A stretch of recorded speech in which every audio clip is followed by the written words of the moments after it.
Greetings and salutations, Dota fans. It is I, Badger, back for some more League of Legends Season 9 action. And I am joined tonight by a special guest. It is the Captain, Season 8 champion, and nearly 8K Dota 2 player, ColonelSquid. How are you today? Doing great. How are you doing, Badger? I'm doing fantastic, Squid. I'm casting. You know my opinion on casting. Very high. You Ready know, to see some Squid. good Dota?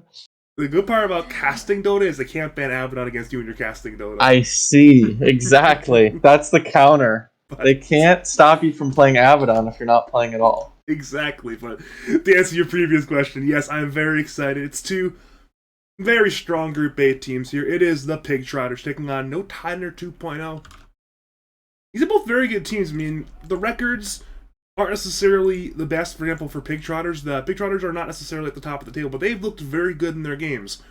Meanwhile, No Tidehunter 2.0, they're second place in Group A. So I think, despite what the records would tell you, this is going to be a relatively even matchup. I'm honestly surprised that Pig Trotters are so low on they're eighth in their group, but I think that it has to do with most of the teams being ahead of them playing all of their series, and they still have this series and another series to go. Yeah, they have a +4 point differential. So, like, say if they finish even, they've got 4 games left. If they finish 2-2 in their last 4 games, they're suddenly elevated to, like, I think it's they're elevated to fourth in their group if they Yeah. go 2-2, which is once again very reasonable to do. So, but to do so, we have No Tidehunter 2.0 on the way. Once again, they're second place in their group. They've been very strong this season. They've got a bit of a friend stack going on, but despite that, they've got like a 6.1k average, so they've combined both the friend stack and the being good at Dota aspect, which is very powerful right there. 10 seconds remaining. Yes. And already into the draft. Seeing a little bit Greetings of and an unconventional salutations, start Dota from fans. the It is I, Radiant Badger, back with for the some Witch more Doctor League of Legends Underlord season. opening. Jesus. If I remember correctly, I think the last game I watched where Pig Trotters played, I think Underlord was first phase banned against them both games. So it might just be a comfort pick. I think this is probably Tint's hero. It's just a stable offlaner that, like, you ban Monkey King, you ban Ursa, there's nothing really that can crush it.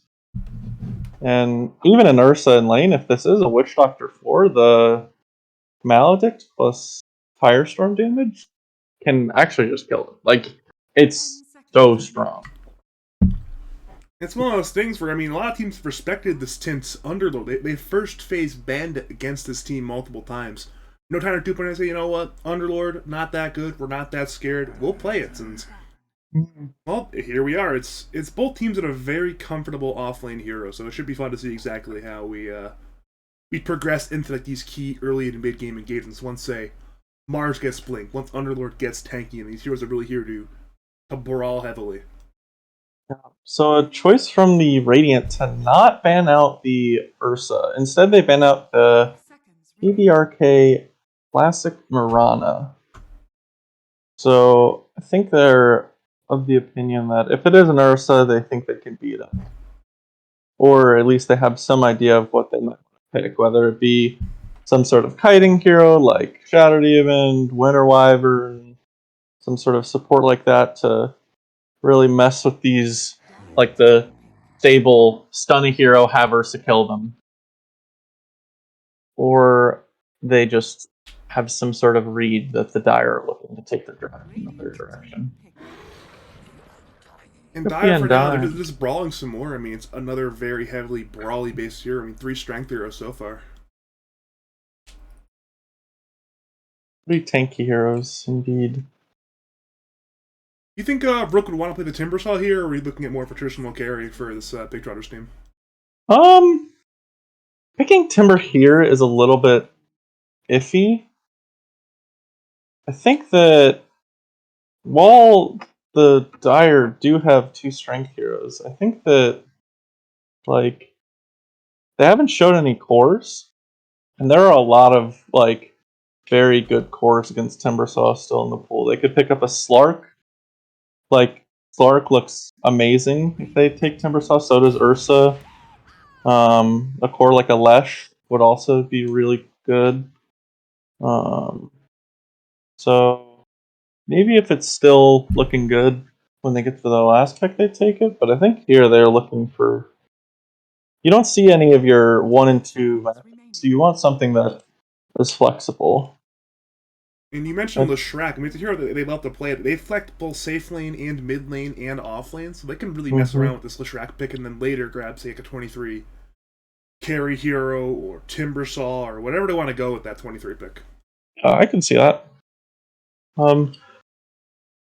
Yeah, if you're looking to pick your 1 or 2 hero in Pig Trotters, you want something that can, like, ideally, if you could check all the boxes, you want a flexible hero that, like, can get out of arena or has some way to, like, not care about arena and can, like, have some sort of early game impact, because all 3 of the Dire heroes are really, really strong at, like, the 10 to 15 minute time. Okay. So And it's yeah, a flex hero, yeah. It I could be think safe, could be mid. yeah, is a flex hero. She's like, she can be pretty active at like the 10 to 15 minute mark. You get a Dragonlance, and if you have to fight, you can, but you also can farm a bunch. So I think that that's a pretty flexible pick. And in theory, you can deal with an arena with either an Axe or a Blink Dagger, where it's so. I think the TA pick kind of hit all of the marks reasonably well.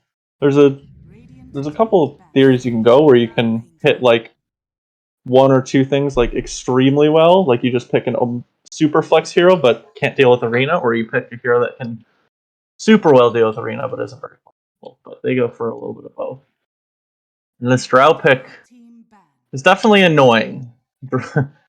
TA hates playing against Drow because she's always going to outrange you, and she has a lot of ways to keep you off of her, and you can't really cancel her passive as TA.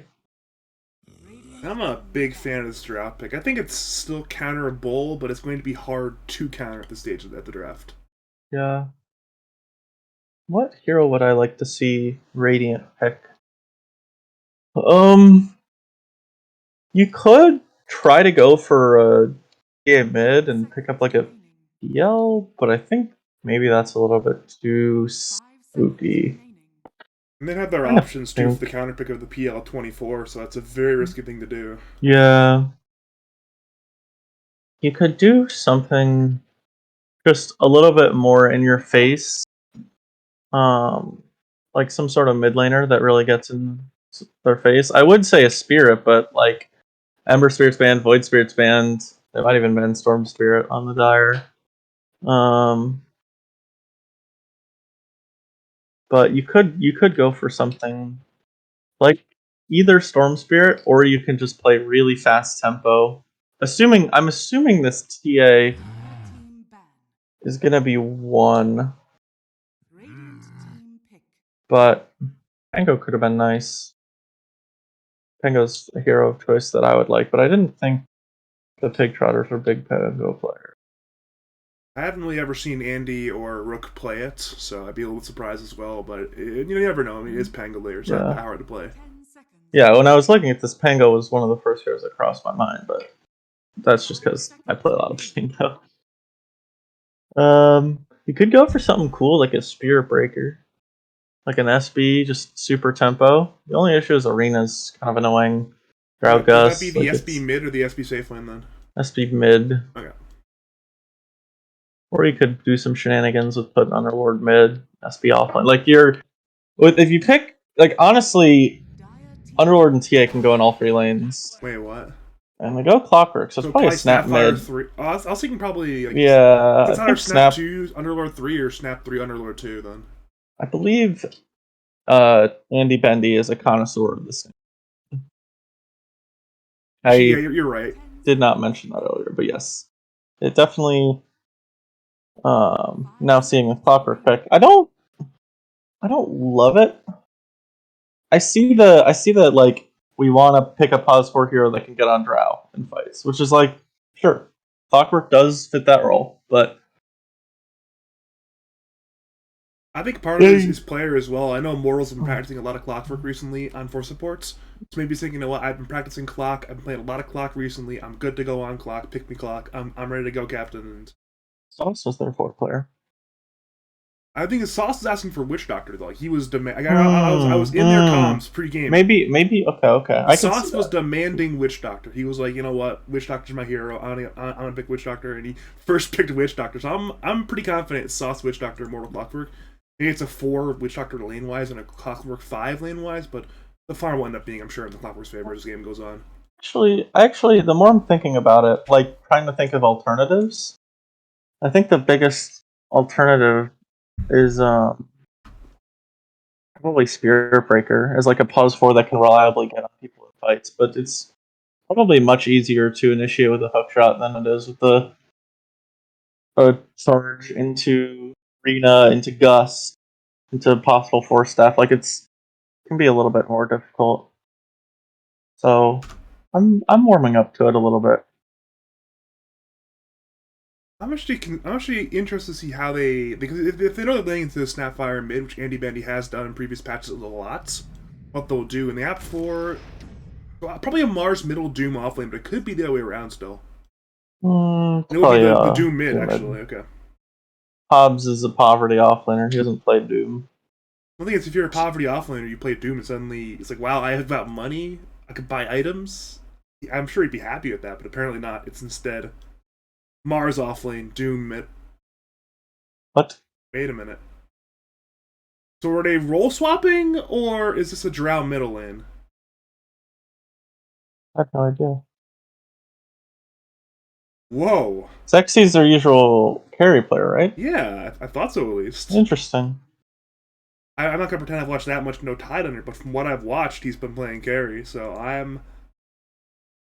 Yeah, maybe we're going to be thrown off here. Maybe they're throwing us for a curveball, and, you know, Pig Trotters, bit of a curveball, clock for Mortal. I feel like that's just... Doctor, but wow. I feel like that's just worse. Like, if they do send this Drow mid, I feel like Drow and Doom have the exact same lane against the Snapfire. I feel like it doesn't really matter. It's probably just going to be a farm trade. I don't really see Snap threatening either of those heroes, but like, I feel like Doom would much rather be against a Snapfire than an Underlord. So maybe they're like, well, what if they get on top of our Drow easily with Clock, Underlord, Drow's farm gets ruined, type stuff. Doom will always have the Devour in lane. I'm not necessarily thinking it's the right idea, but I think that's the way they're thinking right now. Well, like, Drow at least has Gust to, like, get off a Clockwork from just, like, if you're trapped in cogs with Clock, you can Gust him out so that you don't, I don't know. The thing is, Doom is like 800 HP and Drow is like 500 HP, so maybe that's... I'm not entirely... I mean, they're creative if nothing else with this pick, but... Yeah, it seems like we're both on the page of we're preferring the Pig Trotters draft. Just for different reasons. Prepare for battle.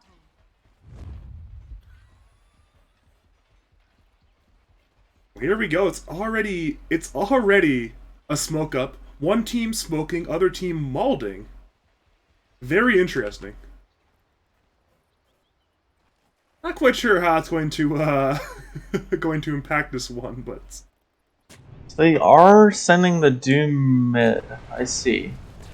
It's already going on to the Ogre Magi. We'll be on first blood, though. Not yet. It is Ogre Mars. Not the easiest kills in the world. You see. Yeah. So they are sending the Doom mid, it looks like. I guess maybe Skater is the Drow player, and Zexy doesn't play Drow.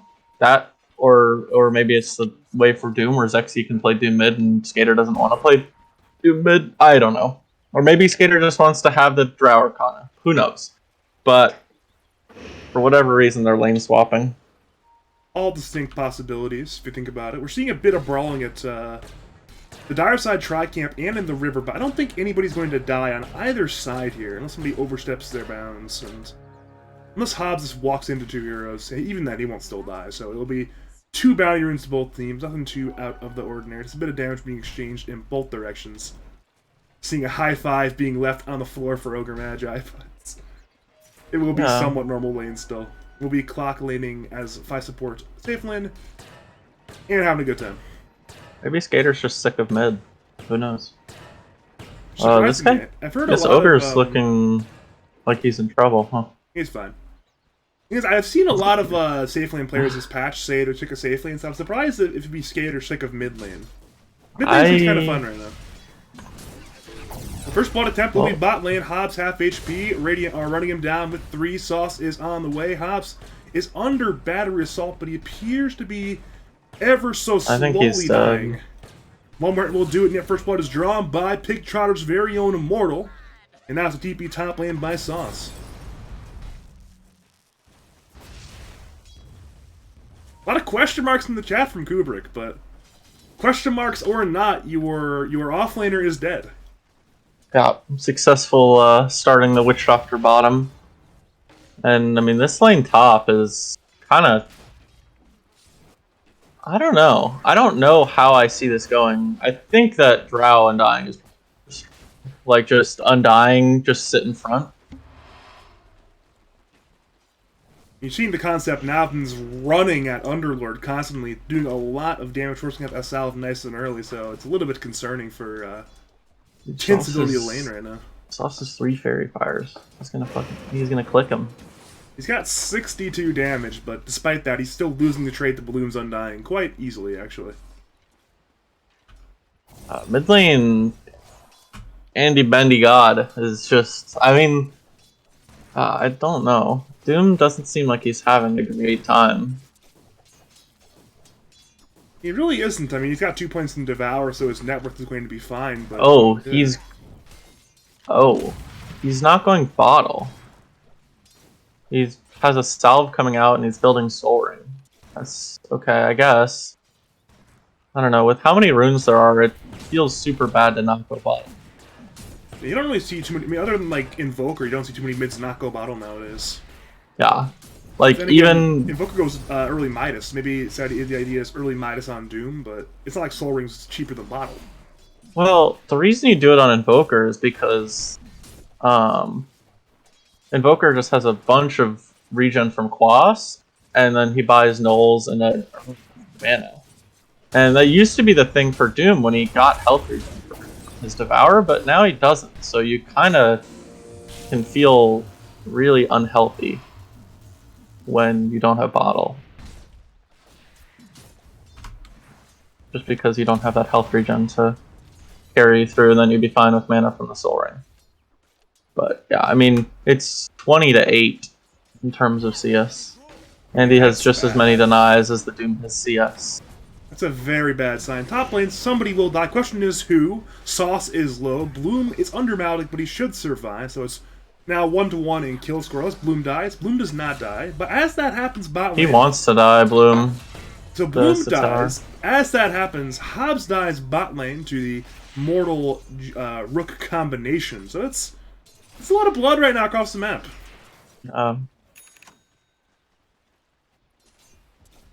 This is spooky. But this Drow has to be careful now. I think it was definitely smart of this Undying to like deny himself like that, running under tower. Because I mean, this with where the wave is right now, if you had a 50 HP no mana Undying, I mean, you don't have a 5, right? Like the Undying is just not present in your lane, but now the Undying dies a tower, comes back full mana, full HP, brings out an item for Drow, and then now they're actually able to play the lane.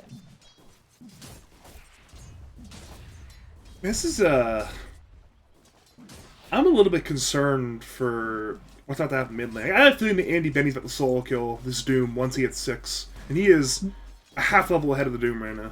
Yeah.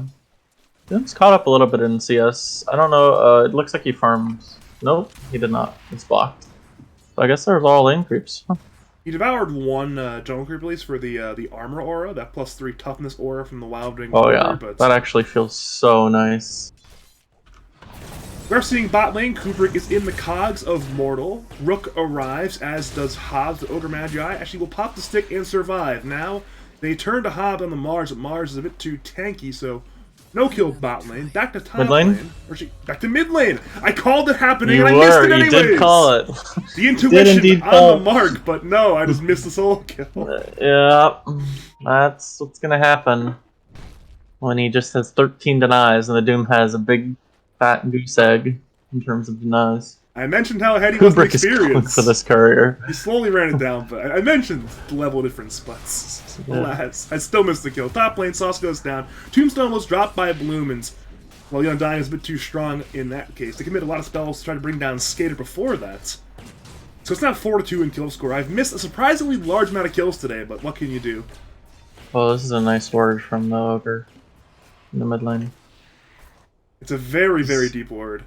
Yeah. They're not. And I don't think it was scouted at. They might have seen Ogre right in here as he passed, but I don't think they did. Because he walked back, but who knows. His Mortal is a big dewarder, though. He's an expert class dewarder. He's a big fan of just dewarding things.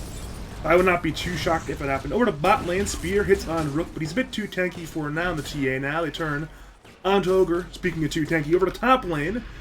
It's Underlord and Undying, both in a death brawl. Bloom goes down, and Tint will barely walk away there on the Underlord, TPing to his fountain, so that's another 1-for-0 trade in favor of Pig Trotters. Back to bot lane, it's Ignite on Rook. Hobbs comes in the rebuke, down goes Templar Assassin, so it's now 5-3 in kill score.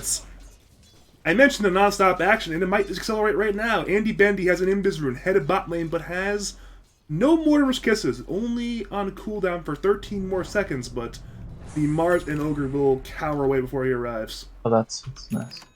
Seems they saw that rotation. I mean, they probably did with how much vision they're putting into the mid lane with 2 mid lane wards. Trying to spot out all of Andy Bendy's movements, although you can get Doomed here. I don't think the Doom can solo kill him. I think he needs like an Ignite or Tombstone.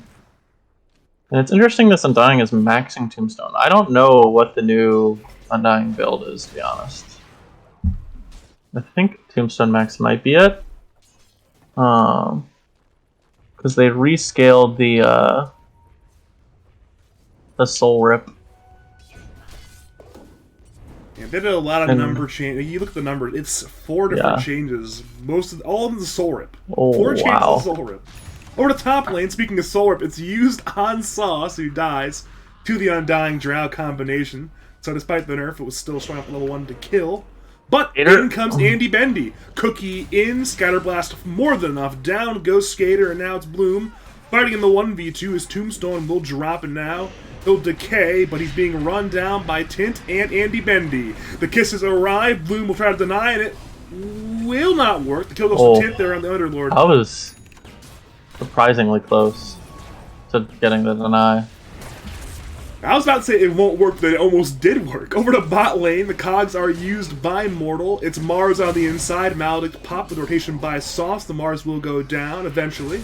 He'll rebuke and run, but it will not matter. Will be an 8th kill for Pig Trotters. Coming out swinging. Yeah, I mean, they're here to brawl. I mean, despite playing into this Doom, who's buying a Midas, has 4 points in Devour, they're still up by 1k net worth, which is very good. Yeah, I mean, the Dire cores are actually not doing that bad in terms of CS, but I think if I take a look at the graphs, it's a pretty nice XP lead. Every Radiant counterpart is out farming their Dire counterpart by like 400 gold to 200 gold right now. It's little differences, but every bit counts in Dota. Now is when the lane becomes a little bit harder for Tint. Because early on, you don't care as much about the Drow harass because it's like kind of whatever. But now the Drow has the old has a couple points in the old Frost arrows. They start to pack a punch, and he's not exactly going like a tanky band or build on Underlord. He's going the Soul Ring Mana Boots. Bot lane arena is committed by Hobbs onto Mortal's clock, and it'll be a very easy kill. Cogs were dropped, but it did not matter. Nobody saw that, Hobbs. Nobody saw it. Did you see it, Badger? I definitely saw it. Nobody saw it. I was watching but I mean, I'm surprised top lane they didn't go on since, knowing that Applesauce TP'd bot lane on the Witch Doctor for the rotation. They could have tried to pressure him a little bit harder, I think, but at this point, it's already over. It's too late. No use crying over to spilt milk at that point, and Sauce has re-arrived top lane, but Skater has left. They'll go in with Cask, into Maledict, into Firestorm, into what should be an easy kill on Bloom. Yep, very easy. I'm surprised the item that Andy Bendy is going. It Usually is this Kaya Kaya Sanj, but San. speaking to Andy Bendy and Immortal, hook Oh. into Mortimer's Kisses, easily have to bring down Zexy's Doombringer in the mid lane. That's just one more kill there. I mean, he's used the ulti, I believe, 3 times and gotten 3 kills for it, so...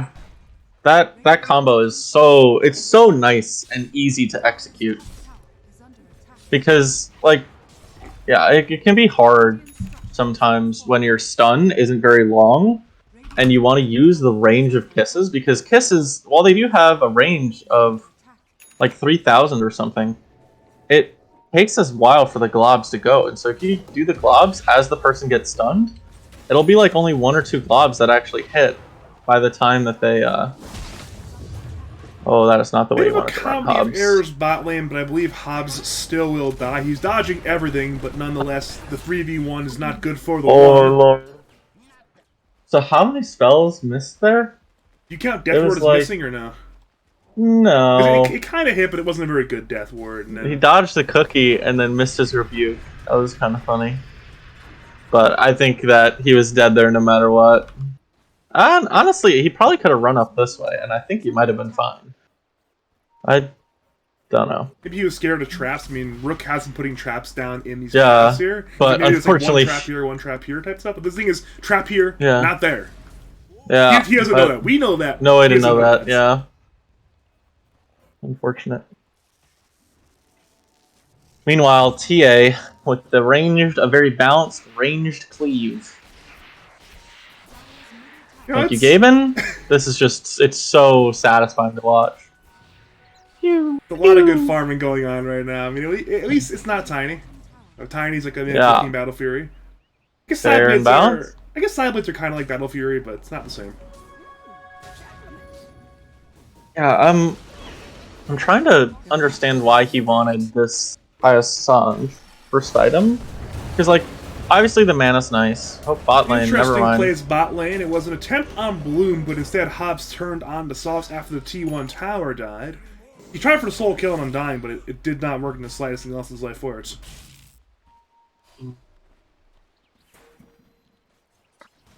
So, the Kaya Sanj, to me, shouts that, like, he's worried about getting doomed, and is worried about not having enough mana, which I understand those concerns, but I don't know if I agree that that's their biggest concern. I think their biggest concern is getting on the heroes that need to be got on in the fights, namely Drow. Top lane. Yeah, they brought down the Doom. Tint and Doom were in a bit of a fight. Andy Benny rotated. At that point, the Doom was, pun intended, doomed to death at that point. Power of the bots, allowing him to move around the map very, very freely. Big Both items, though, in- being picked up. It is the Mars Blink Dagger. He's set up mid lane, so this T1 tower, either it's dead or Radiant will defend. And they'll actually try anyways. Hook in is there onto Drow. Morphs is committed. Drow half HP, but it's canceled by the Spear of Hobbs. Now, it's Drow. Incredibly low. He'll go down. The turn is out like clockwork, but it's a 1-for-1 trade. It's very good for the Radiant team. Tints will portal away from the action now.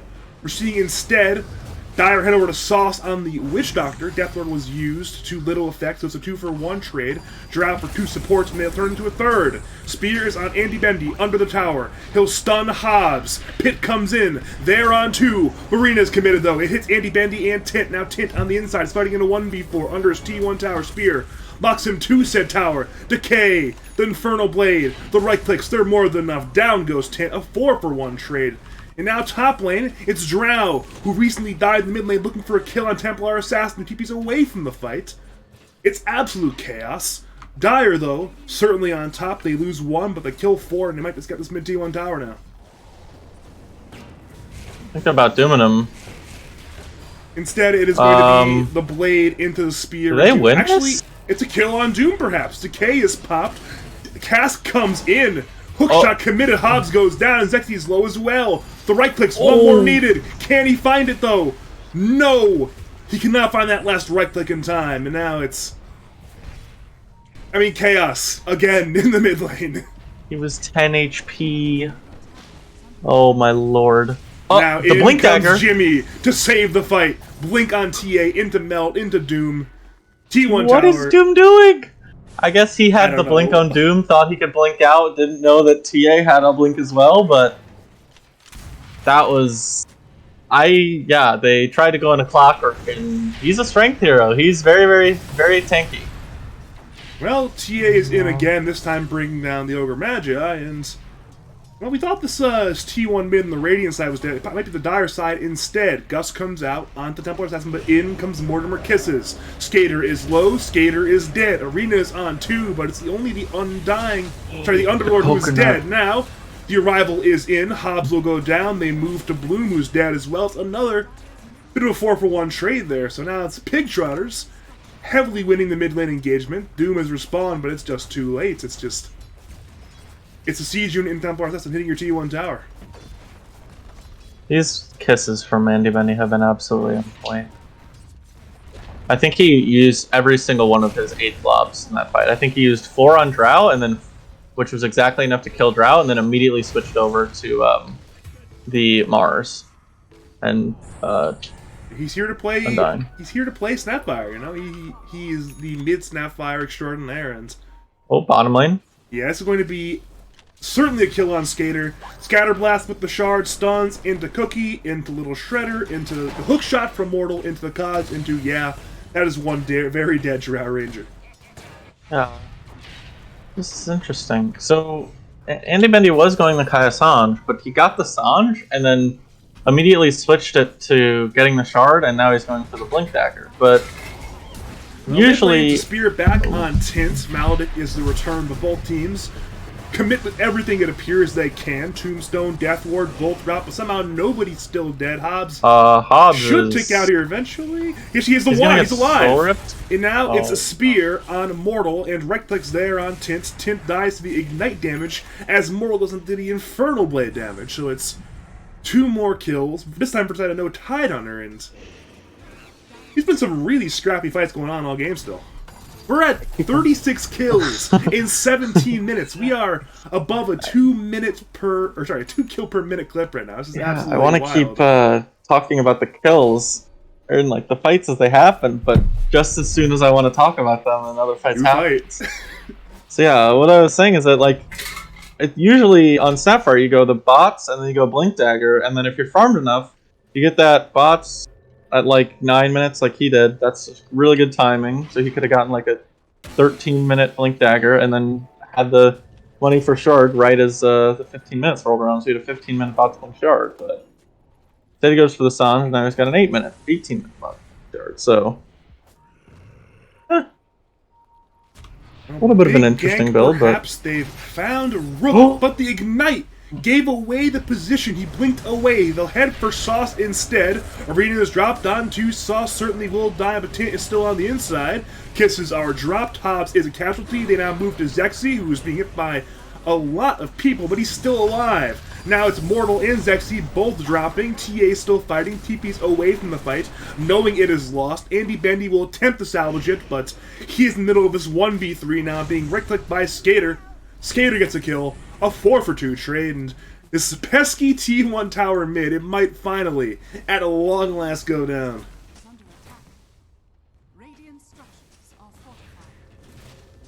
Yeah, I mean, that Tombstone was so strong in the fight. It just completely immobilized all the heroes. Sauce going Sauce, he got a bit ambitious on that one. Now he's dead. Jimmy? They are going to attempt on Jimmy. Oh, the coconut. Delaying them for just long enough for Jimmy to get into the trees, but... You know, I've been there. Sometimes you just go in and try to get the kill and you just die. That's the issue with only having Clockwork as your jump, is they jump on this Mars right here, and he's dead, right? But then this Drow over here is completely untouched. They don't have their Snapfire to go on him, they don't have their Clockwork, and they use their Pit, so they really have no spells that they can use to get on the Drow, and so she's just allowed to pummel into everybody. They use the portal to get on top of the Drow. Hookshot comes in. Speaking of Drow, it's portal into hook-shots. That's one way to do it, I suppose. You use the portal. You use the Fiend's Gate portal. I didn't realize that in draft, that like how much better the Underlord versus Drow matchup is, because if, like, let's say the Underlord's right here, if the Drow's right here and you put a portal behind her, she's kind of just like completely trapped, and you can completely surround her by having some heroes go through the portal and some not. That actually is so strong. Hookshot down, so I don't think they're catching him. They certainly want him, but yeah, it's very Seeing unlikely. the power of this tombstone, it seems so strong. 55-second cooldown. Well, he might have to use it right now. He's being run at by literally 4 heroes. Atos And the 5th TP's in. Arena, they're on 2, split the fight entirely. Both teams lose 1. Kisses committed. Andy Bendy will bring down Haas, but Rook. Actually, he's completely fine. Never mind. The tombstone is dead now. It's Dire, absolutely on the run. Skater will slow with his multi-shot, but Radiant wants low to mana pursue on- still. Hookshot is Andy now Bendy. up. It is Atos perhaps into Hookshot. Never mind, into the pit instead. Meld committed. Kubrick goes down on Ogre Magi, so it's a 3-for-1 trade there. They're also pinging out Zexy, but Zexy will blink and get away in time. Wouldn't be able to chase that, but someone had a mana boots. Probably the Underlord, right? Yeah, Underlord gave mana to Andy Bendy, so he's actually had mana for spells. Seeing him on the Zexy on run. the run, but I think he's just dead here. Hookshot, it's missed. I thought he would hold the hookshot for the He can BKB TP. Yeah, it is going to be the play. BKB into probably killing Witch Doctor into TPing away. BK probably should have held the hookshot there for the BKB TP cancel, but alas, it was not held. Yeah, I think that you're fine with that either way as the Radiant. It's nice that you were able to force out the 9-second BKB. But you're also fine with that as Doom, honestly, to draw as many heroes. Like, that felt like a very even exchange. Time for BKB, and they're smoking up to fight with Doom BKB on cooldown? This seems... If it goes wrong, it's going to go really wrong. But they're trying But to if catch they him get off the guard jump- right now. Look how split they are. There's 2 heroes going top. Andy Benny showing mid. They'll blink into the arena mid lane. That is one isolated Snapfire, and they caught Pig Trotters off guard. Good maneuvering there on that one. It's nice because if you can catch the jump, then it doesn't matter if you don't have BKB. They're not ready. Because they've got such nice warded, but I mean the smoke just completely bypassed it. It was like that play only works because they were smoked and completely able to bypass this vision. They were Very important smoke play there, yeah. Yeah. Completely blindsided. Never saw it coming. We're at the point now where both teams are seemingly content somewhat. Never mind. Radiant are content to push the top 2-2 tower, but Dire say, you know what? We smoked last time, it worked, let's do it again. They're smoked as 4, the Doom is still up, as is his BKB, so now they're running. Yeah, the Dire really needs everybody but Ogre to get off spells. Like, their win condition is to start the fight. And on a good target. Like, if they can start this onto the... Probably not the Aegis TA. That's probably one of the only heroes... They find the Aegis TA Okay. instead. Spear comes in on Tint. Skater is hitting. T2 tower goes down, and 1 life is lost, but Radiant lack the combatants, it appears. Tint will go down. Jimmy is silenced. He will now go down. They move to Sauce, who died as well under the tombstone damage. NFT 3 kills for Bloom somehow. Now they'll head to Clockwork, who is in his own cogs but cannot fight that day at all. So it's just... It's 4 kills there for no Tidehunter 2.0.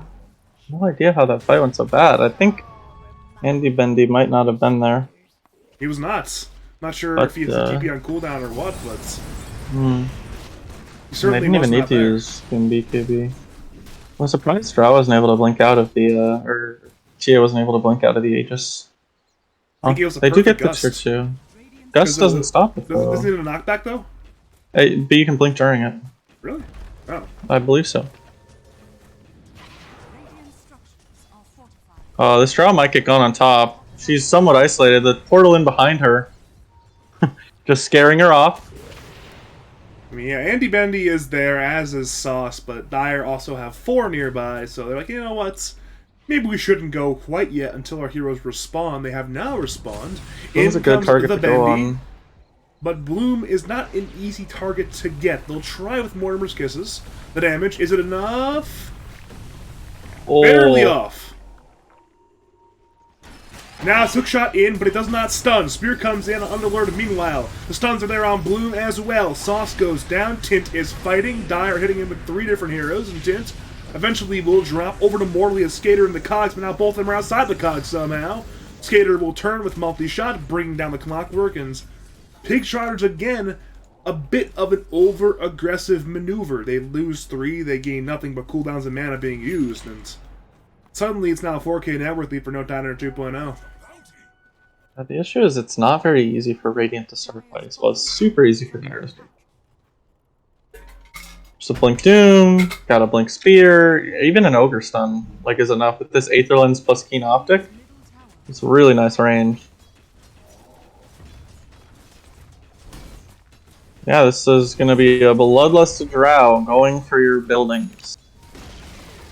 Won't be high ground quite yet, but it does mean that Radiant side outpost can be taken, and they can begin to work into this bottom area of the map. Perhaps get that bottom tier 2 tower, just get a bit more farm, and they're setting up the wards to do so. They've got fantastic vision of the approach from this angle. And for now, it's Andy Bandy cutting the wave. He'll get it successfully, but Dire, with the one wave, will hit with the Bloodlusted Drow, and that will be... I think it still dies here, yeah. It'll be close. Yeah. No, it's definitely dead. You know, Skater's not hitting it. Maybe They can even backdoor it. They can even...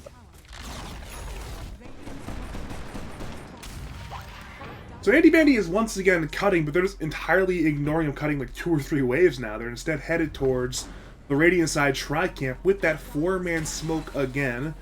They have the Doom there. He pops Shivas. He finds Immortal. Not the best target, but certainly, never mind. He hookshots away. They'll instead move over to Tint, perhaps.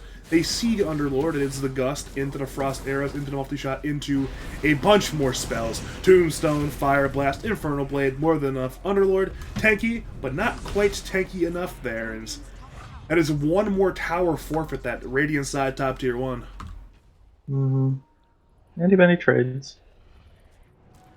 This is true. But it's looking real rough for the Radiant. Because it doesn't really get that much better. The more items that are found on each side, the worse the Drow TA mention gets. Like, once this Drow is able to get, like, right now she's got just Pike Manta, but once she gets the BKB, once she gets the Blink, once she gets the Scotty, like, it's just that much harder for the TA to play against her. Even though the TA has this data list, that's going to be really nice, but if they don't find a timing before too long, that it's not going to be felt. I'm actually a little bit surprised. Skaters had the buyout for the Shard, even though Dire have Roshan Pit control. It says, you know what, maybe Radiant will fight. We need to win the fight so badly. I can't wait for my Shard. I need to buy it right here, right now. And it will be... Funny, Rosha's going to spawn right now. Yeah, I was going to say, maybe they were concerned for longer respawn, but Skaters like, you know what, my team is going to have a Shard. We're good. I have plenty of money. Keeping back for Jimmy. He sees Jimmy this. and Andy. Both of them are trying to hide in the trees, and both of them will barely get away in the trees. I actually scanned for the Snapfire. It was a bit off the mark to the west, though, so as a result, Andy Bandy in those trees top lane will be very annoying and get away. Over to mid lane, the fighting is... It's there, though not significant. Both teams committed a bit, with Hookshot being the main ability committed. And now it's the arena there on too. It's both supports on the inside. Hogs with BKB, in comes Zexy, in comes Skater. Down go the aforementioned Radiant side support, still head to Tints. The Infernal Blade, the Rebuke, the damage, it's more than enough. 3 kills, Tint dropping. It's once again the 2 brothers pushing in side lanes, but Dire say, you know what, we don't care. We have Bloodlusted Drow, you know what time it is. High ground siege. Yeah, I also wouldn't... Like, I think another reason Skater might have bought out Shard is because he wouldn't give it to... The Mars Shard's really good. Oh! Well, it's a blink in looking to spear Tints. The spear was a bit off the mark, we'll call it, to be kind to Hobbs. Though the tower is also very, very injured. Space is created to choose a turn. Mid T3 I think goes they can down. take this As fight. that happens, Radiant are pushing in the BKBs. top lane. They force out Kubrick's rotation. He's now there trying to delay Andy Bendy, and Rook's pushes back to the Radiant base. They're still there. Rax are alive. Mortal goes in. Sauce goes down to Skater. And now Dire TPing away. They're trying to maintain their top Rax. Melee Rax go down. And now Skater is there looking at TA. Has no BKB. She will go down for sure. As all that Mortal died in his own base on the Radiant side, trying to bring down Zexy and Bloom. Speaking of Bloom, he's still going in. Still looking to zone away Tint, who bought back into the game. Radiants still have all of their barracks for that matter. And they're up barracks.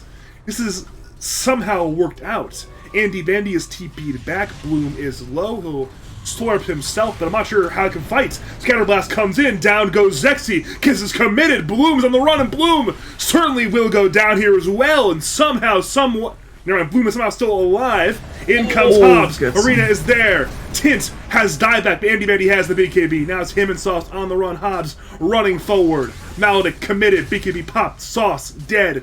Also with no buyback. And now Dire, who lost the first Rax, will equalize it in middle lane. But it's an absolute wild string of engagements here. This game was crazy. But I think in all the craziness, Dire is coming out very clearly on top. Looked a little bit shaky there, but I think you'll give up the melee Rax for killing the TA. Well, hookshot in, trying to delay, cogs used, Andy Bendy goes in for Skater, Skater is low, but can they kill him? Halberd comes in from Hobbs, and now Rook buying back. He will bring down Skater. It was a very late buyback, but they brought down the Drow, and I'm not sure if they know the He-Chu has no buyback. That was a buyback from Jimmy. I thought Jimmy had just respawned. Oh, I was thinking that is a great play from...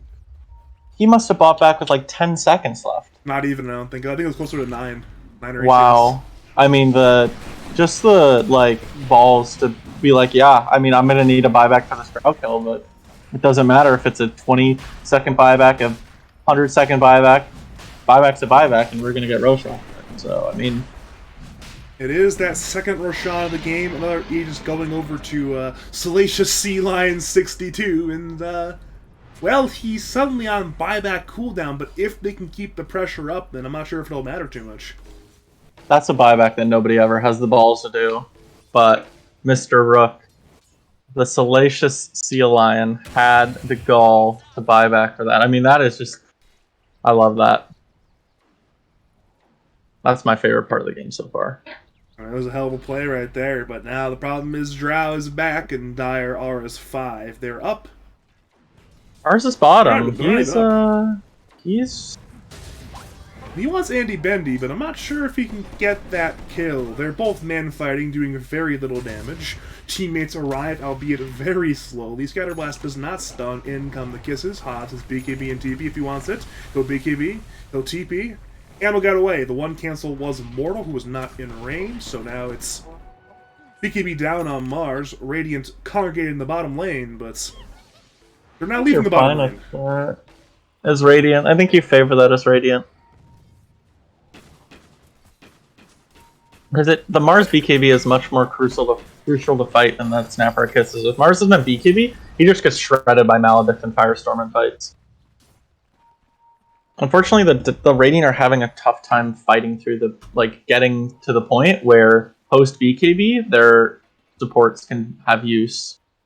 This is the fight. Dire have smoked, Radiant 2 have smoked, but Dire saw it. Now, in comes Doom, leading the way, trying to find a good target in the cogs. Doom comes in, Andy Bendy, as Sauce goes down. Hook will stun the Doom, but Dire, they are running forward. They want more. Gust hits on Mortal. Doom refreshes. He finds Andy Bendy once again. Is it 2 Dooms and Snapfire? Probably not. But it's certainly 1 dead Andy Bendy. They'll head to Tint, who tries to get away, and it will not work. The Fiend's Gate not quite there in time. He was stunned during the animation, and now it's Radiant losing 4, buying back on 1. They have 1 more on the Snapfire, but they know Underlord's buyback is on cooldown.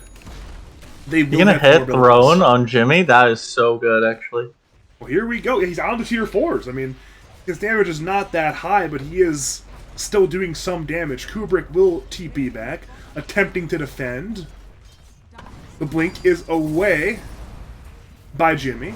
Fire Blast comes in as Dire still bring down the Radiant bottom barracks. There's a full set taken now. It's a dive, perhaps, by Rook. trying to zone away Kubrick. Kubrick has Bloodlust over to the Radiant's base. In comes Hookshot there, hitting on 2, I believe. Now Skater will attempt the turn. Death Ward comes in, trying to bring down Skater, but he has a BKB once again, and now Voodoo Switcheroo comes in, trying to bring down Zexy, but he has that BKB. Hoof Stomp is the turn.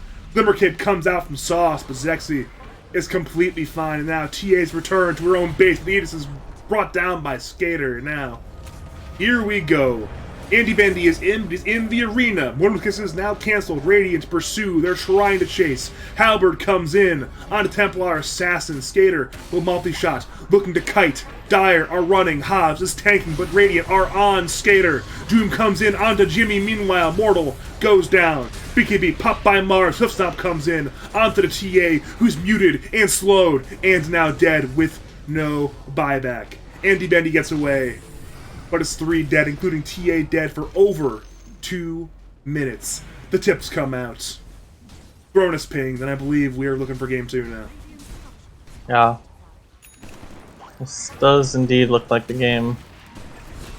He did get 25. He did get 25 on Sapphire. Actually, that might be enough, perhaps. It's got the multi-shot on Little Shredder. Can he get in? Big fight. BKB still on cooldown, but Dire focus on Tints. In comes Andy Bendy, bringing down Tombstone. Problem is, Tint, he's distracting them.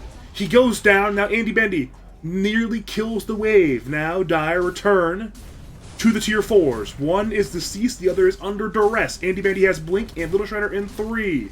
He has the multi-shot. In comes Sauce, respawning. Scatterblast, multi-shot, Doom, low, Bikini Pop, but he's still alive. Skater turns, Sauce has to run, and Dire commit in for the Snapfire, who too is dead with no buyback. Throne is attacked, Applesauce is dead, and we'll be headed on to game 2, with no Tidehunter 2.0 taking game number 1. Skater died. XD. XD. Don't you mean X7? Okay. Bad joke. I see. Bad joke.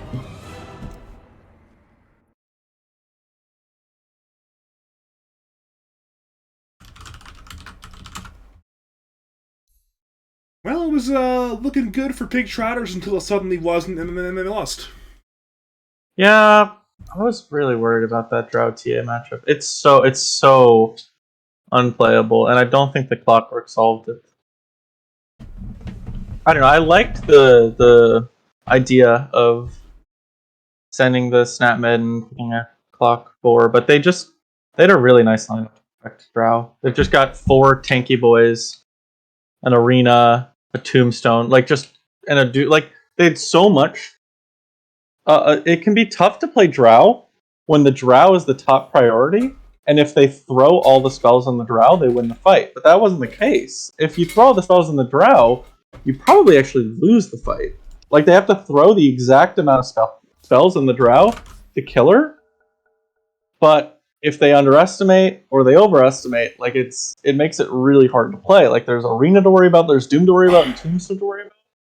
And oof. I mean, game 2, is it one of those... It's a draft type thing? Could they have won with this draft, or what was the situation at this point? They could have. I think they just... There was the Dire really needed to be starting the fights, because if the Dire are taking the fight on their terms, it's much harder for the Radiant to gauge the fight. You almost always have a better gauge on the fight when you're starting it.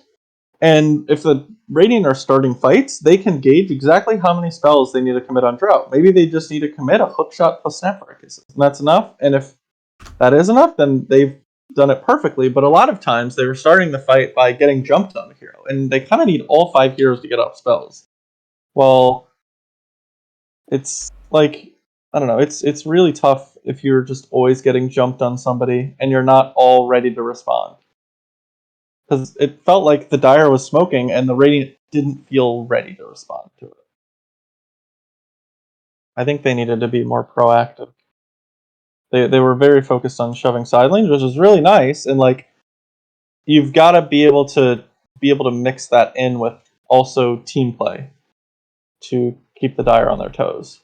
But if it's just you're pushing side lanes all the time, then they know if they go for somebody in the side lanes, then they can just kill them with numbers. But if somebody was shoving the side lanes and they had like a someone lying in wait, then maybe could have turned it. But no such plays were made, unfortunately. Well, we are now waiting on Game 2. Apparently, Skater will be gone for Game 2. He Why is that? apparently will be... I didn't ask, but... As Say far as... that. I'm just going to ask Hobbs. We have a reason... I'm just going to find Hobbs. Where are you being told this? He put it in the... He put it in the... He says here... need Beast for Skater, because Skater's not here, the remainder of the team is here. So I'm asking my inside source, Hobbs, why is Skater gone? Actually playing with Beast, huh? Yeah, they had their choice of stand-ins for a 6K player. They chose Beast. That Beast. I'm sure Pig Trotters know to ban out his heroes. Or maybe they don't, I don't know. If they don't, then they're in for a fun time.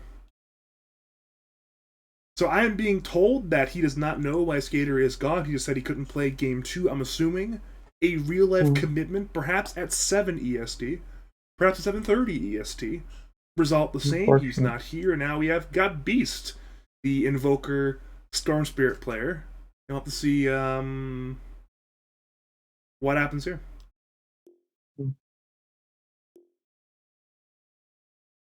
Question is, did they mark the win? We shall see.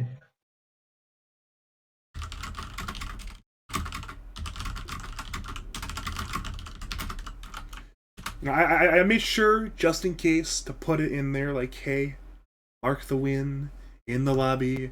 Don't piss off Badger. I want to Make piss my- off, piss make off my the day. admin.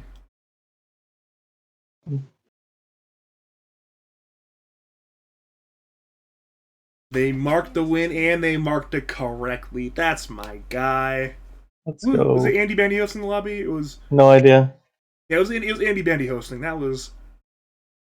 fantastic move there. Well played, well played. Round of applause. We are now in, though, for game number 2. It is No Tidehunter 2.0, who won game 1, taking on Pig Trotters for 5 seconds remaining. what looks to be a revenge game for Pig Trotters, hopefully. Or maybe not, you never know sometimes. I'm excited for game 2. Hope that Radiant team back. Pig Trotters aren't afraid after losing game 1 and they make more plays as a team. So they made a lot of really good plays. And then up at like 15 minutes, like once they got that first Roche, they were kind of complacent. I don't want them complacent. I mean, it's one of those things where it's like, hey, they had second pick, they got a good 17 into 18 pick, they had a good 23 and 24 pick. Now we have 18 pick, now we have 24 pick. Maybe we'll just have that draft advantage this time. But notably, guess who isn't banned this game? It's Tiny. Tiny not banned. Let's see. Was Omni banned last game? Omni... First I'm pick sure he Tiny. was banned last game, yeah. Yeah, I was so surprised at the beginning of the season when we were winning so many games on first pick and we couldn't win any on second pick. And now we can't win games on either pick. Because I don't know if you know this, but in the last 15 games of season 8, second pick won 14 of them. I believe the one game that wasn't was the last game of Grand Finals. Is that correct? Nope, we had second pick, I believe. Maybe we didn't. I don't know. But I believe, like, at least in our uppers, we had second pick the whole time. Or like, it was 2-1s, and our loss was always when we didn't have second pick. But maybe I'm wrong. They might have. Maybe it was 24 Lena. But I thought it was 24 Puck. Regardless, I mean, certainly Yeah. But back to the point at hand, a lot of teams value that second pick for a reason. I know in when I ran Pro Series 10 this season, with the exception of 4 Zoomers taking on Thunder Awaken in the Grand Finals, it was second pick all the way pretty much. The only reason my first pick was so highly valued is because teams were prioritizing this first pick tiny. So now we're seeing both sides of the same coin. It's, hey, pick Trotters wanted that second pick.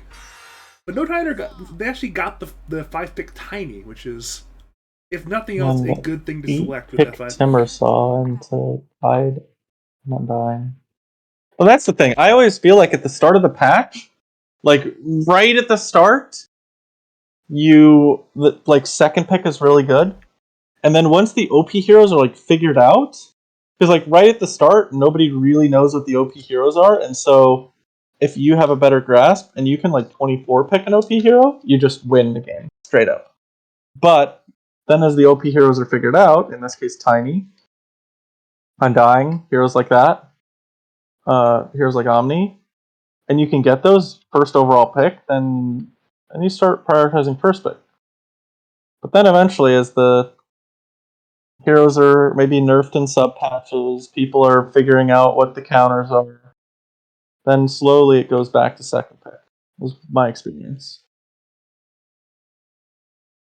And this is a lot. We mentioned last game how many strength heroes there were, and guess what? We're back to strength heroes again. Yep. When in doubt, pick a strength hero.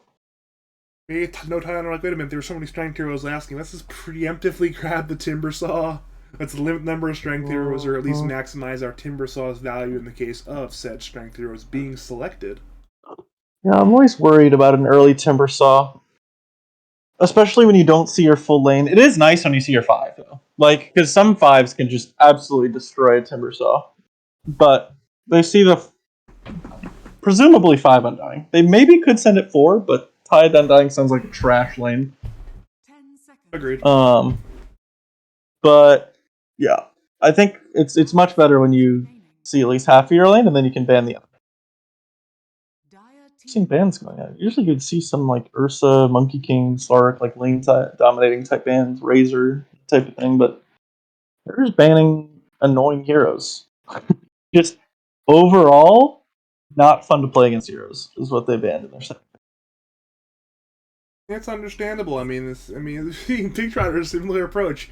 I don't enjoy playing into Hoodwink, Snapfire, and Invoker either, so maybe it's more of a Beast Invoker respect ban. That Gotta ban the Siggy. That's definitely a respect ban. Gotta ban the Siggy. So we're gonna see a Beast Storm Spirit or what? Could be a Beast Void Spirit. You never know. Yeah. It's probably one of the two. I mean, they're both Venge. So this might be a 3 Venge. I know I've seen Tint play the 3 Venge before. And they picked up a Grim Weaver. Alright, we've gotten the intel from Xeriscape regarding that second pick question we had. Yeah, we won with second pick in the grand finals, yeah. Yeah, last game to win with first pick was game 2 of whatever, taking on Pizza Dog in the second round, so from that point forward it was all second pick winning, which there were a lot more rounds, including both winners finals, losers semis, losers quarters, a lot of shit there, so that's not good. Second pick was giga busted. Because everybody knew it was good. And like what heroes are viable, but there were so many that if you could just get a viable hero in a free game, you just won. Yeah. Speaking of viable heroes, lots of them have been selected. I mean, Venge, Grimstroke, these are heroes that have been seeing a bit of an upswing in play recently in the pro level. Speaking of the opposite of that, it's Weaver, who has been very good for a very long time. Yeah. I think this Venge hero is slept on, personally. I think I'm not a fan of this Necro pick, to be honest. I highly dislike it. I think that Necro is bad against 2 things. One of them is Grimstroke and Shadow Demon, and the other one is Burst. And they happen to have a Grimstroke / Shadow Demon hero and Burst in the Tiny and Timbersaw. Now, if Necrophos can survive the Burst and the original Onslaught with a swap, with a Ravage to counter initiate, with a Tombstone and heal, like, I can see if this fight goes past, like, 5-10 seconds, get past the BKBs, get past the original spells. Like, on the Dire, you just roll fights. Because you can get so many rounds of Death Pulse, of Venge Stuns, of Decay, of Soul Rip, of Gush, of Anchor Smash. Like, you have so many spells to use as the fight goes on. But if the fight ends right away, that's why I'd prefer if they put this Venge in a core position. Really? Yeah, because you play it like a Wraith King. You just have it soak a bunch of spells. You have it as your hero that you want to get gone on, so that your other heroes don't have to bear the original onslaught of spells. And it's really good for kiting Tiny. The Venge Q with the Shard and Aether Lens, it's so annoying to play against with all the talents for it. Because you get a stun that has like 800, almost 900 cast range, that bounces on a 9-second cooldown that does... actually, it gets all the way to a 6-second cooldown with the talent. 6-second cooldown, 1.7 second duration, onto 2 heroes. It's so unbelievably annoying to play against. And it hits units in the Fog of War, by the way. Interesting. I mean, we're just... I don't know. I'm a bit concerned for... I'm still concerned with the Necrophos, because I'm sure at some point Weaver or Tiny could buy a Nullifier as well, so...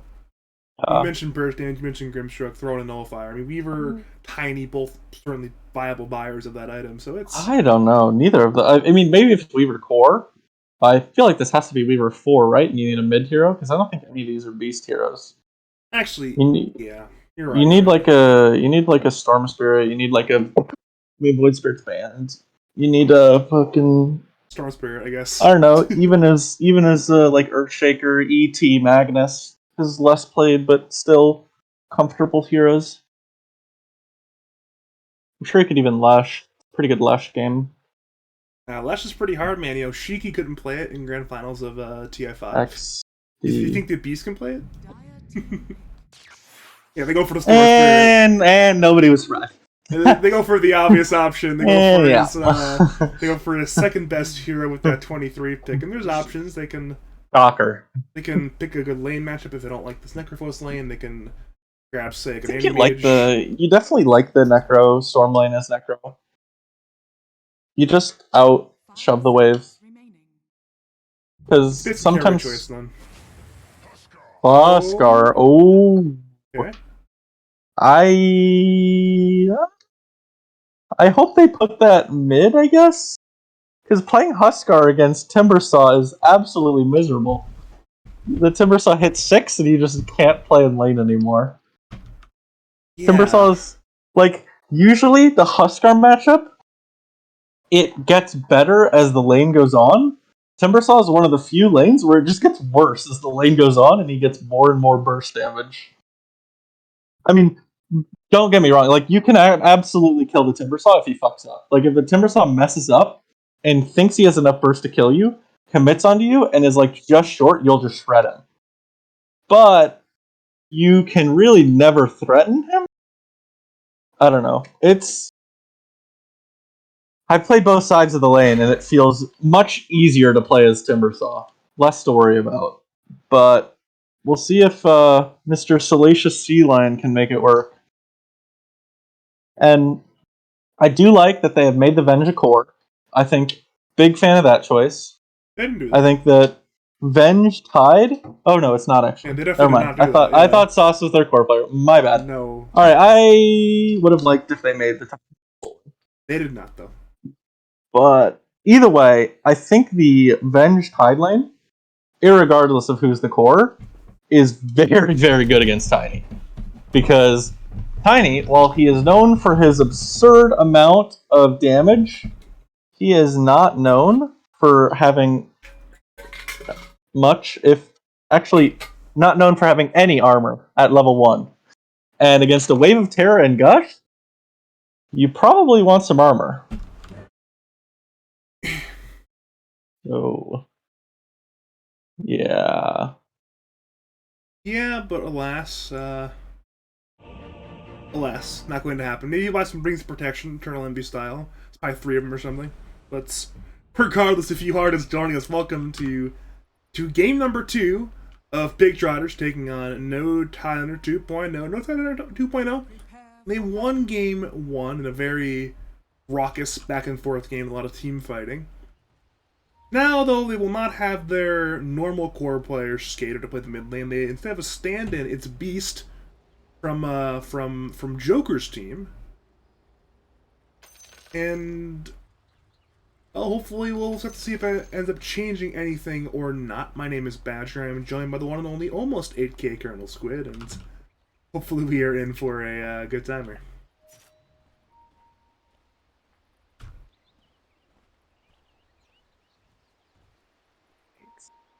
Let's see. Yeah, looks like they're going to opt for this this Necro safe lane Huskar middle with the way they're built, but 30 seconds. hard to tell. Yeah, I would much rather prefer that. I think that is just like straight up better for the Huskar, and Necro doesn't really care. Maybe Rook's thinking, hey, I'm, top 400 player, I'm laning to the ancient player, like my odds. I like my odds too. Yeah, I think. The battle begins. I really want to see Sauce and Tint be aggressive. Wait, never mind. He's laning the Huskar into the Timbersaw. This is... It's risky because, like, one of these two, my prediction is, I mean, obviously it could just be Huskar goes to jungle at 4 minutes. But if the lane is played, one of these heroes will not have a game at 10. It's easier for it to be the Timbersaw. It's easier for it to be the Huskar without a game, but it could also be the Timbersaw. Like, there is a world where Timbersaw. I'd say this matchup is probably like 65-35, and that's when they both play the lane. But both sides, it's like they don't have a game, and maybe it's the Undying. Maybe the Undying's the difference. That just, I don't know, because Hobbs has a choice to go like, whatchamacallit, he can go just no points in his reactive and just go for kill against 2 strength heroes. I think it's likely to still get like 1 point in it though, just to not die. He's holding the point though. He's got the 1 point reactive now, so maybe they'll get a Willing Death at 3 perhaps, but it will not be at 2.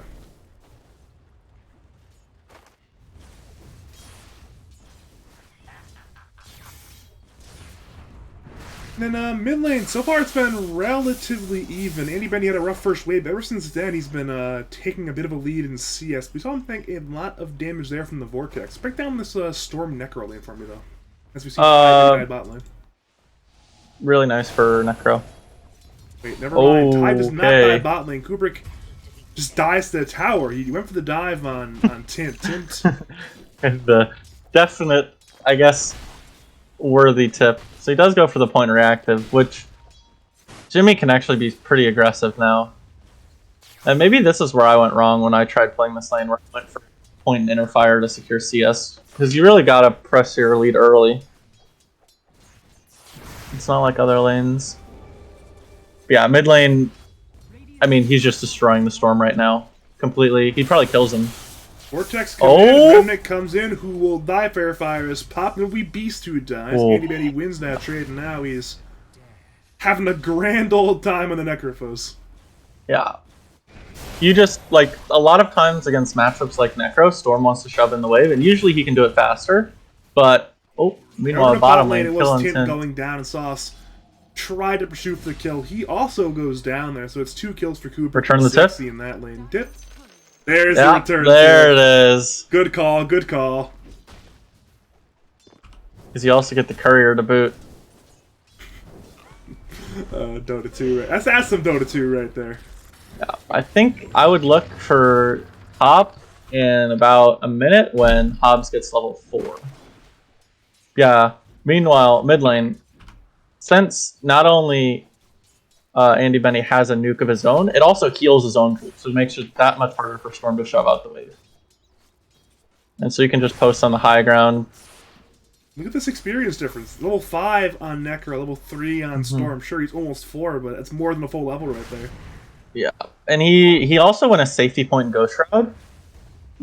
So he's not gonna like destroy the lane as hard, but he's never gonna die. Like you never die with this point in Ghost Shroud as long as you don't play too aggressive when it's on cooldown. Well, we're seeing Hobbs do the classic Timbersaw play. He's got the 2 points interactive, and he's here to sit right here and tank the creeps and then do nothing. And they can't really stop him. We're just seeing Rook forced to play on the lane right now. He's going double bracer. It might get sniped. It does get sniped. Sure, he's got one bracer, but one missing is actually kind of a big deal there. Yeah, and Grim's just denying him under tower. That feels so bad.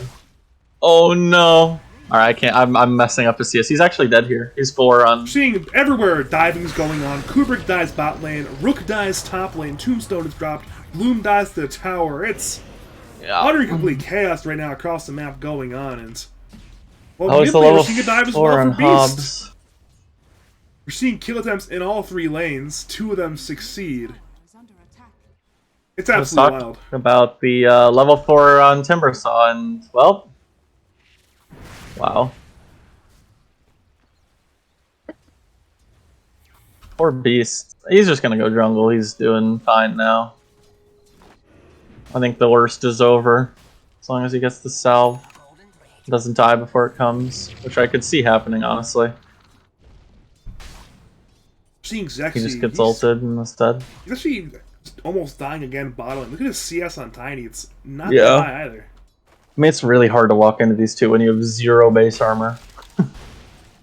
Yeah, I mean, he has the magic wand, I suppose, giving him like a half an armor, but half an armor not really good enough right now. Yeah, he's got exactly 0.5 armor. It is nice when he's under tower, though, because he gets the +3, which the difference between 0 and 3 armor is 17%. So he's taking 17% reduced damage. That's so much. Yeah, that's how I'm still a little surprised he can go for like a ring protection, just for that little extra bit of armor. He's sticking to his guns, you know. Meanwhile, mid tower almost dead actually. Andy Bendy, I mean, he popped off last game. He's popping off this game, perhaps even harder than last game. Yeah, his laning is really good.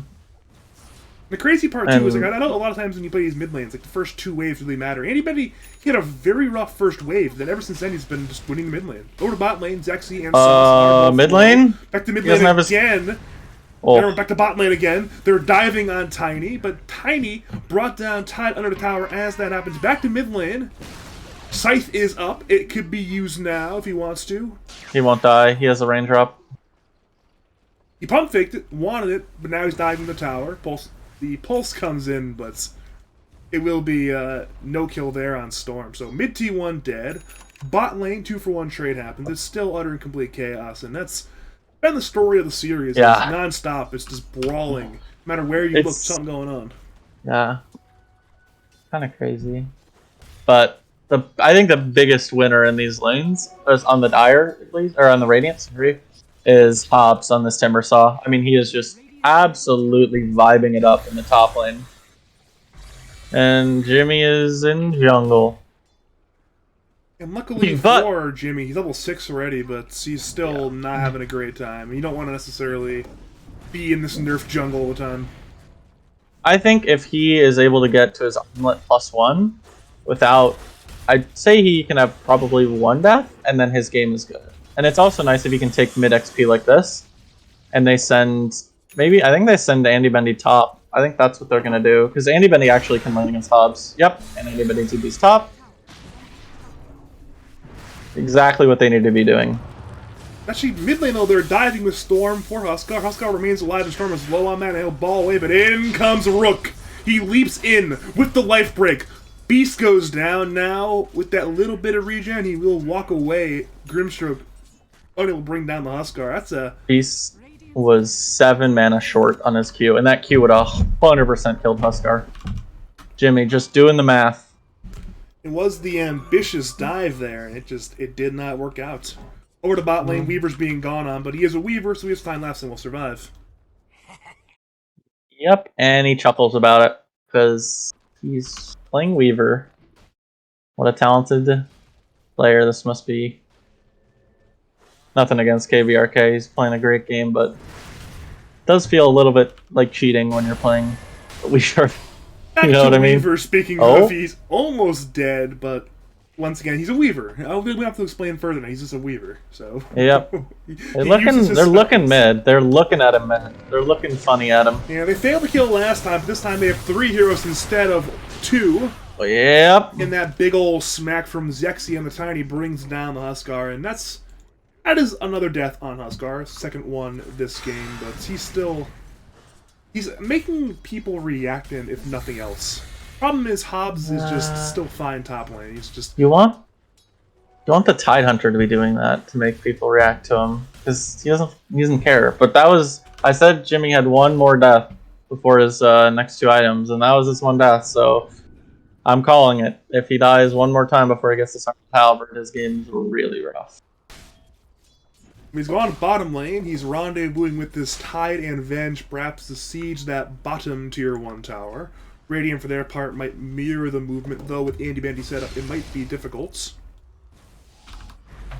Top lane, they're actually diving for said Andy Bandy. Inkswell was stunned, but Necro's alive. Babbage comes in, hitting onto nobody somehow. Oh now, no! They'll go for Hobbs, but Hobbs is not tanky enough. Scythe comes in, that's 1 permanent sack for Andy Bandy, and now it's Beast on the run, as is Grimstroke. Grimstroke will TP, Storm will ball away, so now it's everybody brought away from the bottom lane, with the exception of Huskar, who is a happy Huskar at long last. Yeah, feels nice as a Huskar to have this lane to yourself. Got the armlet being brought out. But they're looking at him. Hobbs is pinging him out. Hobbs is the only one with the TP. Tiny's in the area. I think Tiny and Hobbs are going to kill this Huskar. That's my call. Back to bottom lane again, it's just the Chakram coming in, Tiny's burst damage too much. We mentioned how on Huskar, you don't want to play into this burst damage, and you also say if he dies 2 more times, it's game over for Huskar, so is the game over? Salacious Sea Lion 62. It feels really bad to be a safe lane Huskar with just an armlet at 11 minutes. Not even boots yet. I don't know. This is like Andy Bendy is gonna have to make so much space. And that death there is such a big deal in terms of the Tiny versus Huskar farm differential. Tiny was below Huskar by like 600 gold before that kill, and now he's up by about 20 gold. But 20 gold is 20 gold. Yep. Timbersaw less than Huskar too, and now Timbersaw more fun. So it's just, it's hard. $20 is $20. I agree. Big $20, Fanny. I'm gonna cast your games, pay me $20. I'm joking. I'm cheaper than that. Back to mid lane, it's Tide set up there, being a nuisance. Tiny That's is what you running want. at him. You want this Tidehunter to be the one focused. Because it takes a lot more to bring him down. He's dead, Toss but brings him toward the Grimstroke, and yep, it'll be a little bit more damage, but that's the Phantom's Embrace into perhaps the Avalanche in 3. Perhaps. swap. Perhaps not perfect swap from Sauce, saving Tint for now. Tide walking away, but as that happens, it's Rook and Andy running at Beast, but Beast to the man the ball away there on the Storm Spirit, so no deaths anywhere. A lot of attempts. The one who's really suffering this game is Beast, man, dude. His game is so bad. He's got 3k net worth. He's behind the Weaver by 700. Oh no, that's bad. This Weaver has a full vessel. Yeah, no, this Huskar's game is over. So there's no 2 ways about it. Whose game is more over, Beasts or Rooks right now? Rooks. Okay. Because Beast doesn't have to do anything this game. Like, his Timbersaw and Tiny will actually just carry him. He honestly could AFK jungle for the rest of the game and not hit a single hero, and I think Beast would still win. That seems to be his plan so far. It's been a lot of AFK and hitting of the creeps that's been going on for our man Storm. And we're seeing top lane a bit of a dive attempt. They're hunting for Tide, who was nearby, but he's in the trees. They're searching. They certainly want the kill, but the fish is hiding in the trees. He's a slippery one. He's just very slippery. He's very wet, one might say. And he is getting very away. Slippery fish, indeed. They're keeping... Oh, just mid on Andy Bendy. Just defending the tower. I mean, Andy Bendy's super, super farmed, but... I mean, it's not a... Also a Necrophos, though. Yeah.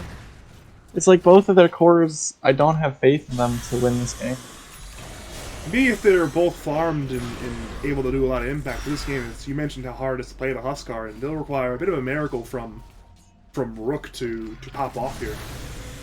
Well, we are seeing a Storm jump in for Andy Bendy. He's swapped away by... it's up to a Storm instead. Now it's Necro, still fighting. Storm, out of mana. Scythe comes in. Beast is still alive, though. Now a turn onto Andy Bendy. Swarm, Chain, it's enough. Ravage comes in. They'll bring down the Weaver, but they'll instead move to Hobbs, who barely goes down to Rook, and now they'll head over to the Grimstroke.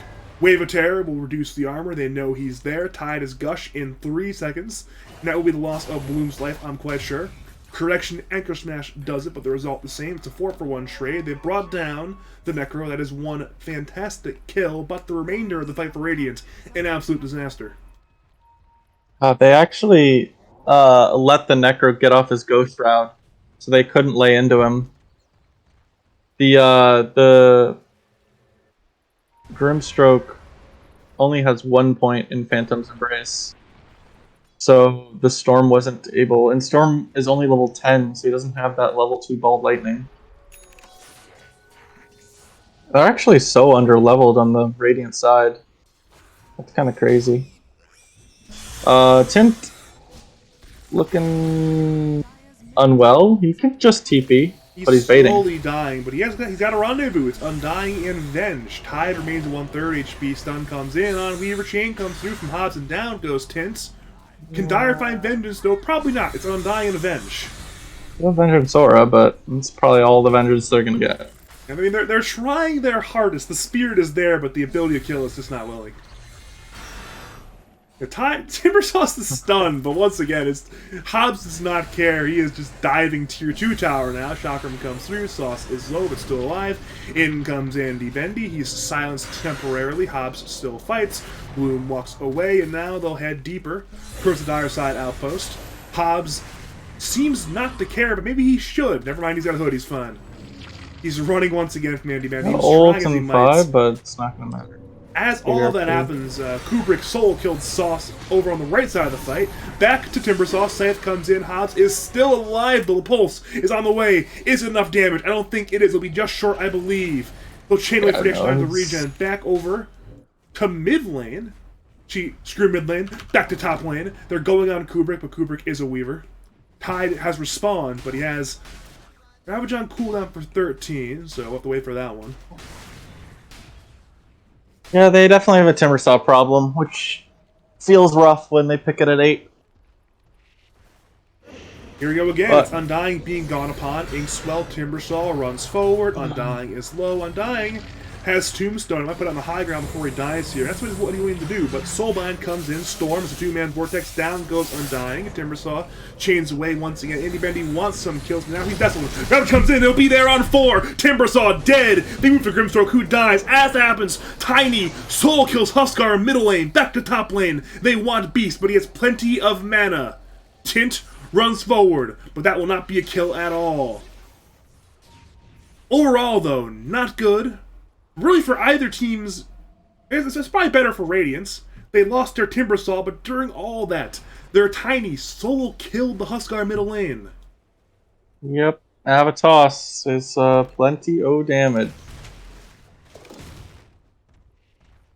That's really an issue for Huskar throughout the entire game. Like, really the only answer I can think of is just getting a... Which feels so bad against Timbersaw, though. Like, you want this BKB, you want this, like, hags against Timbersaw, but what's gonna stop a Silver Edge Tiny from just walking up and 100-0ing you? Very little. Perhaps perfect play from Vengeful Spirit, but even then, It's so not hard to enough. swap a toss unit, though. Yeah. Like, you have to like swap the portrait even. It's hard. Yeah.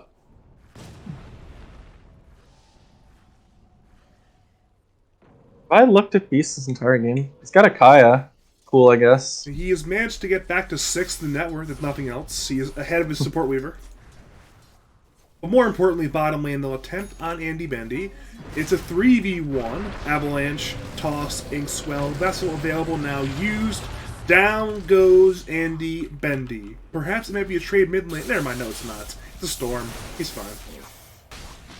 And then you are playing Necro into Burst and Grimstroke / Shadow Demon. Yeah, I mean, it's Both of it's those hard. heroes absolutely cuck you in every way imaginable.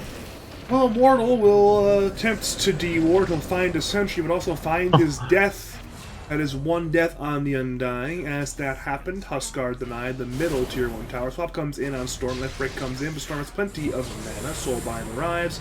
Phantom's Embrace is there. Storm is once again in. She dies for What? his play. Bit of a weird one from Beast. But in comes And Tiny. Yep, that is plenty of damage. Silver Edge not finished quite yet, but not even needed yet. They'll now dive for Tints. He is a tie, but it is a 1v3, and yep, Zexy with one more kill brings him down. It's a 4 for 2 now. They'll even die for Andy Bendy again, just responding to the fight. Avalanche, Toss, Swarm. But the sight is the turn. Down goes Weaver, now Undying, who just respond. Returns to the fight. Zexy TPs ahead for Hobbs, who chains away Andy Bendy. Sees him, but cannot kill him. The fight should now mutually end.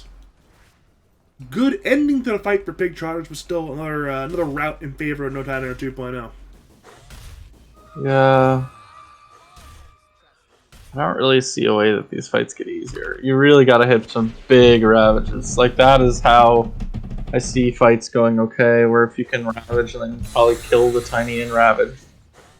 Because I think if you just build like the Huskar is building, where you get this Ags so that you can just kill Timbersaw without him getting spells off, and then you just use all of your stuns on the Tiny, you ravage into Magic Missile into Reaper Scythe, then I think I can see a way where Huskar can fight. But if both Timbersaw and Tiny are up, it seems so difficult. Well, Ball comes in onto Sauce, who is trying to farm bot lane. He got some creeps, but his life is still futile. That is an 18th kill for No Tidehunter 2.0, but can they find vengeance? Death Pulse comes in on Ags Storm. on Huskar. It is a life Ags is- break in. He wants to bring down Timber. Scythe is not up, though, quite yet.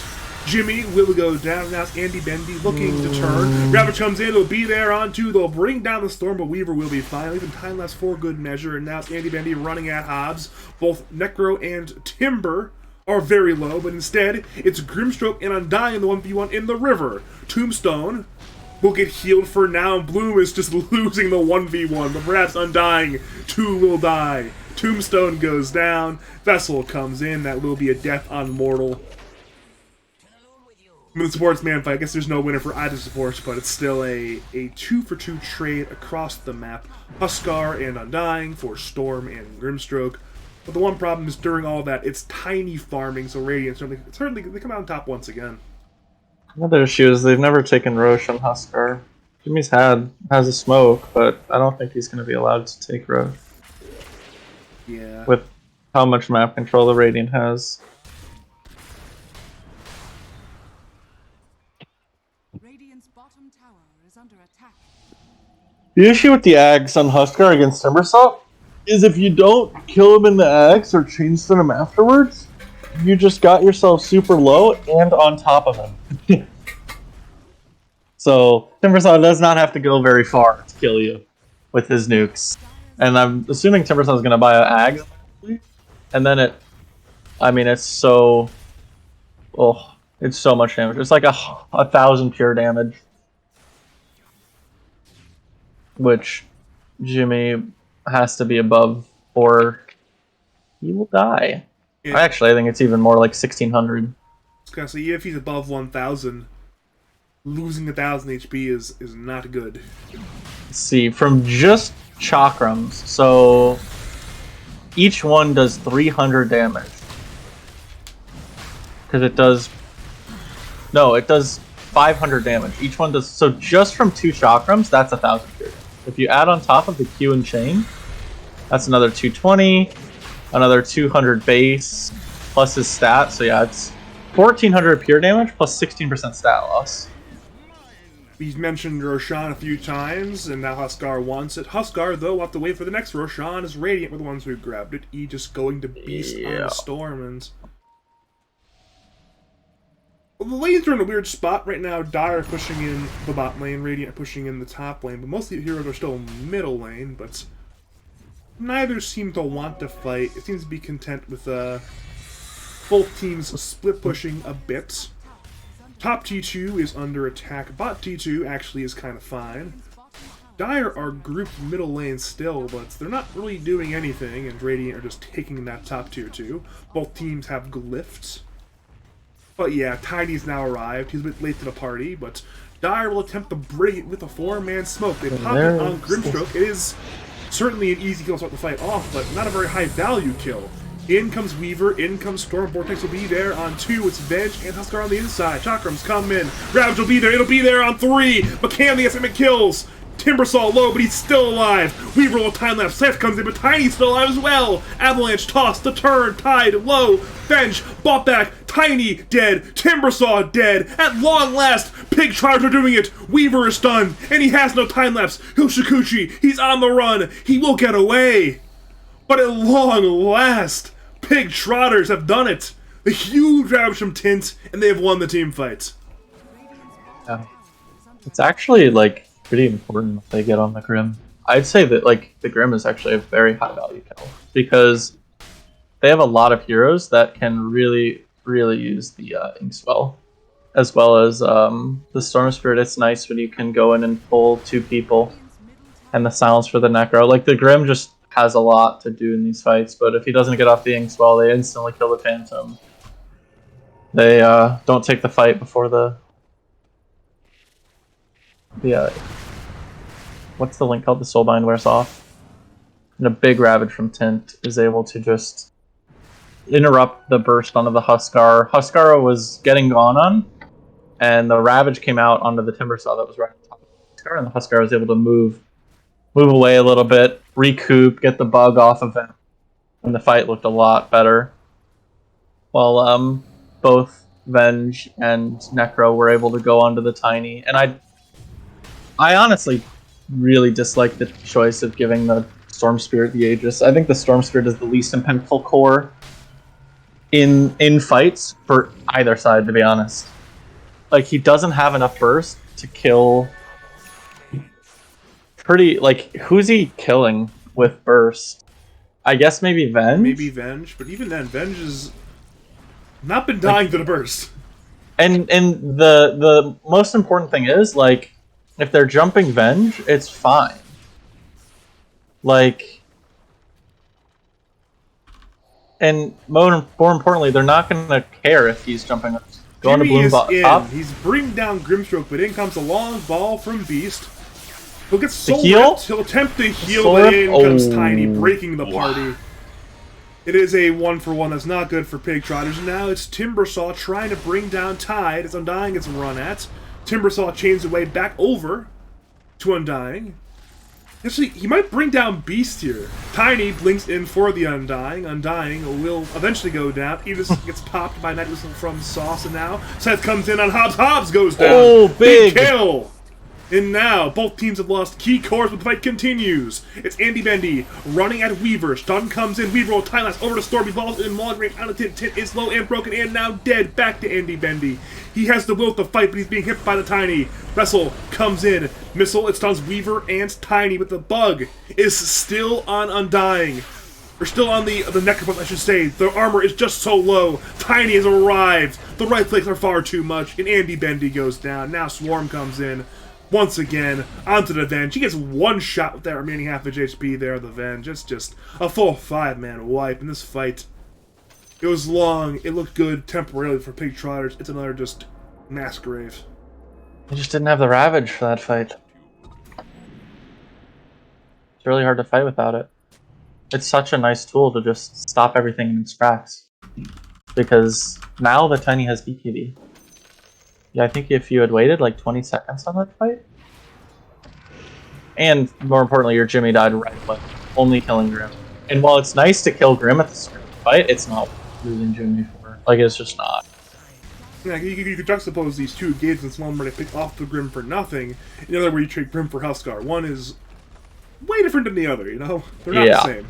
Well, yeah, one where you killed the Grim for nothing, and you have Ravage, and the other one where you kill Grim for your Huskar, and you don't have Ravage. And it's another dive on Huskar under his Tier 3 tower. Tier 3 tower was not enough to save him. And now it's Huskar with no buyback. He's dead for 50. He's dead for 75 seconds. This is just...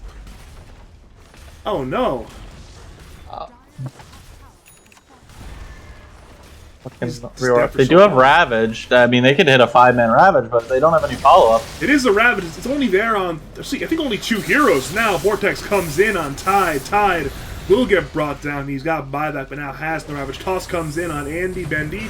He's soul-bound, now swapped to his Undying. Missile comes in. Tide is returned to the fight, but Tiny is still half HP. Ball comes in, starting the Venge. Venge goes down, and Dire pursue, but... what can they possibly do here? They need a huge amount of damage from Andy Bendy. Scythe comes in, bring down Beast, but it is a trade for Tint, and now it's Dire. Only is 2. Running away in the 2v4. Weaver will tie-ups, Undying goes down. Andy Bendy will attempt to fight, but he's silenced! The Phantom's Embrace once again. Bloom.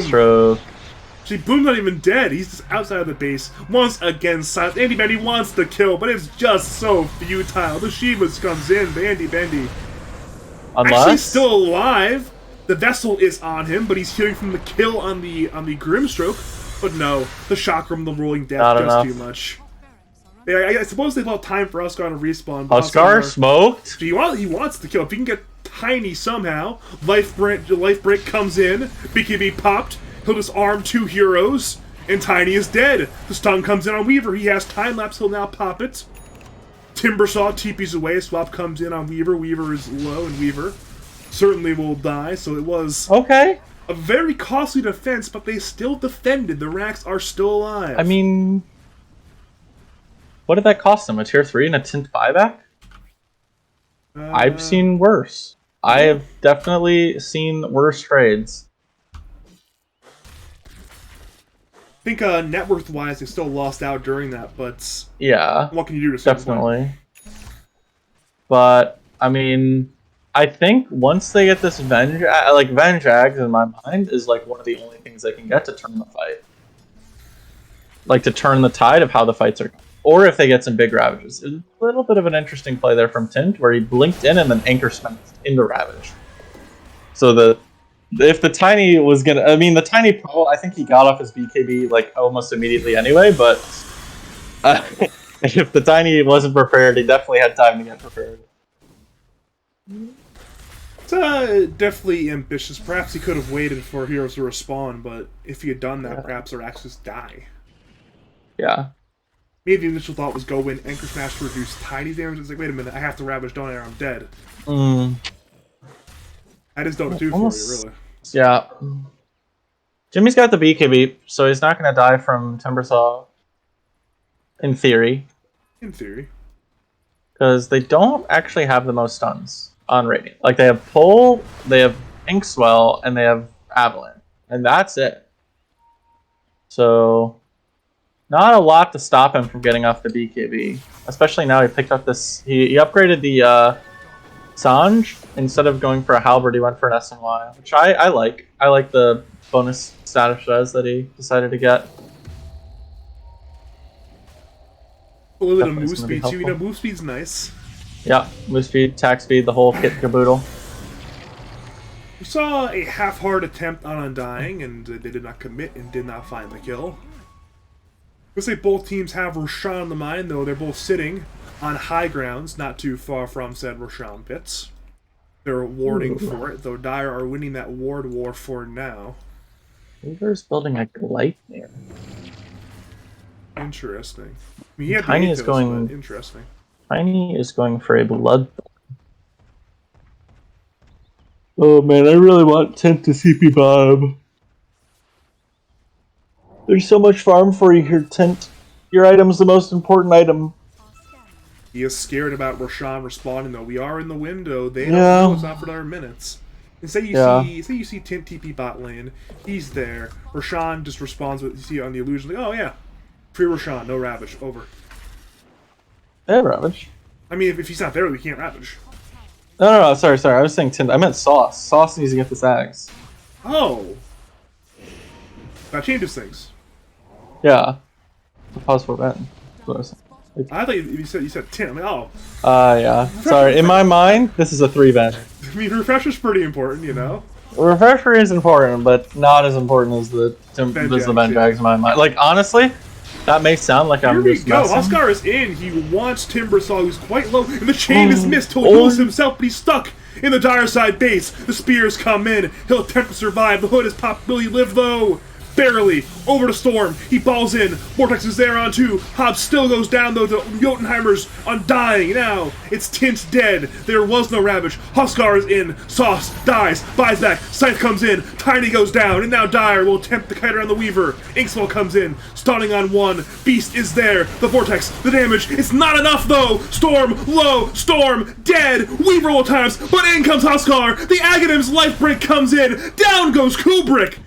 Somehow, some way, Pig Trotters are turning it around. They have pulled a second miracle, and they walk into the Roshan pit immediately. Well, I didn't even see. Timbersaw actually died.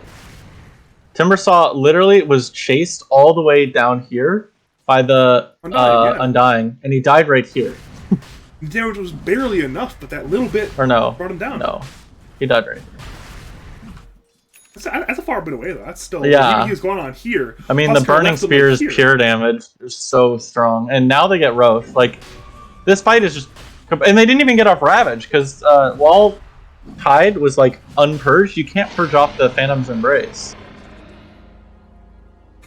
So he just wasn't able to get off Ravage, but... They kind of had Venjags, where the Venge bought back. Right? It's mode, yeah, I suppose. It's kind of like, and he was able to just TP right back in, like, and those 2-man stuns, like, everything went well for them. They get the jump onto the Timbersaw, and they actually are able to kill him, or at least completely take him out of the fight. And then they get the, they kite out the tiny BKB and are able to scythe him. And then the Venge just gets off so many good stuns. It's, Look at once Rook. Rook's a man that he's just diving Oh. tower to find his Grimstroke, and Grimstroke will die to that burning spear damage. Tiny will attempt to turn, but the Aegis is still up. Sword comes in. BKB is popped, and Beast is now low on mana. Beast will get away, but wait a minute. This is a Grimstroke dead for a minute.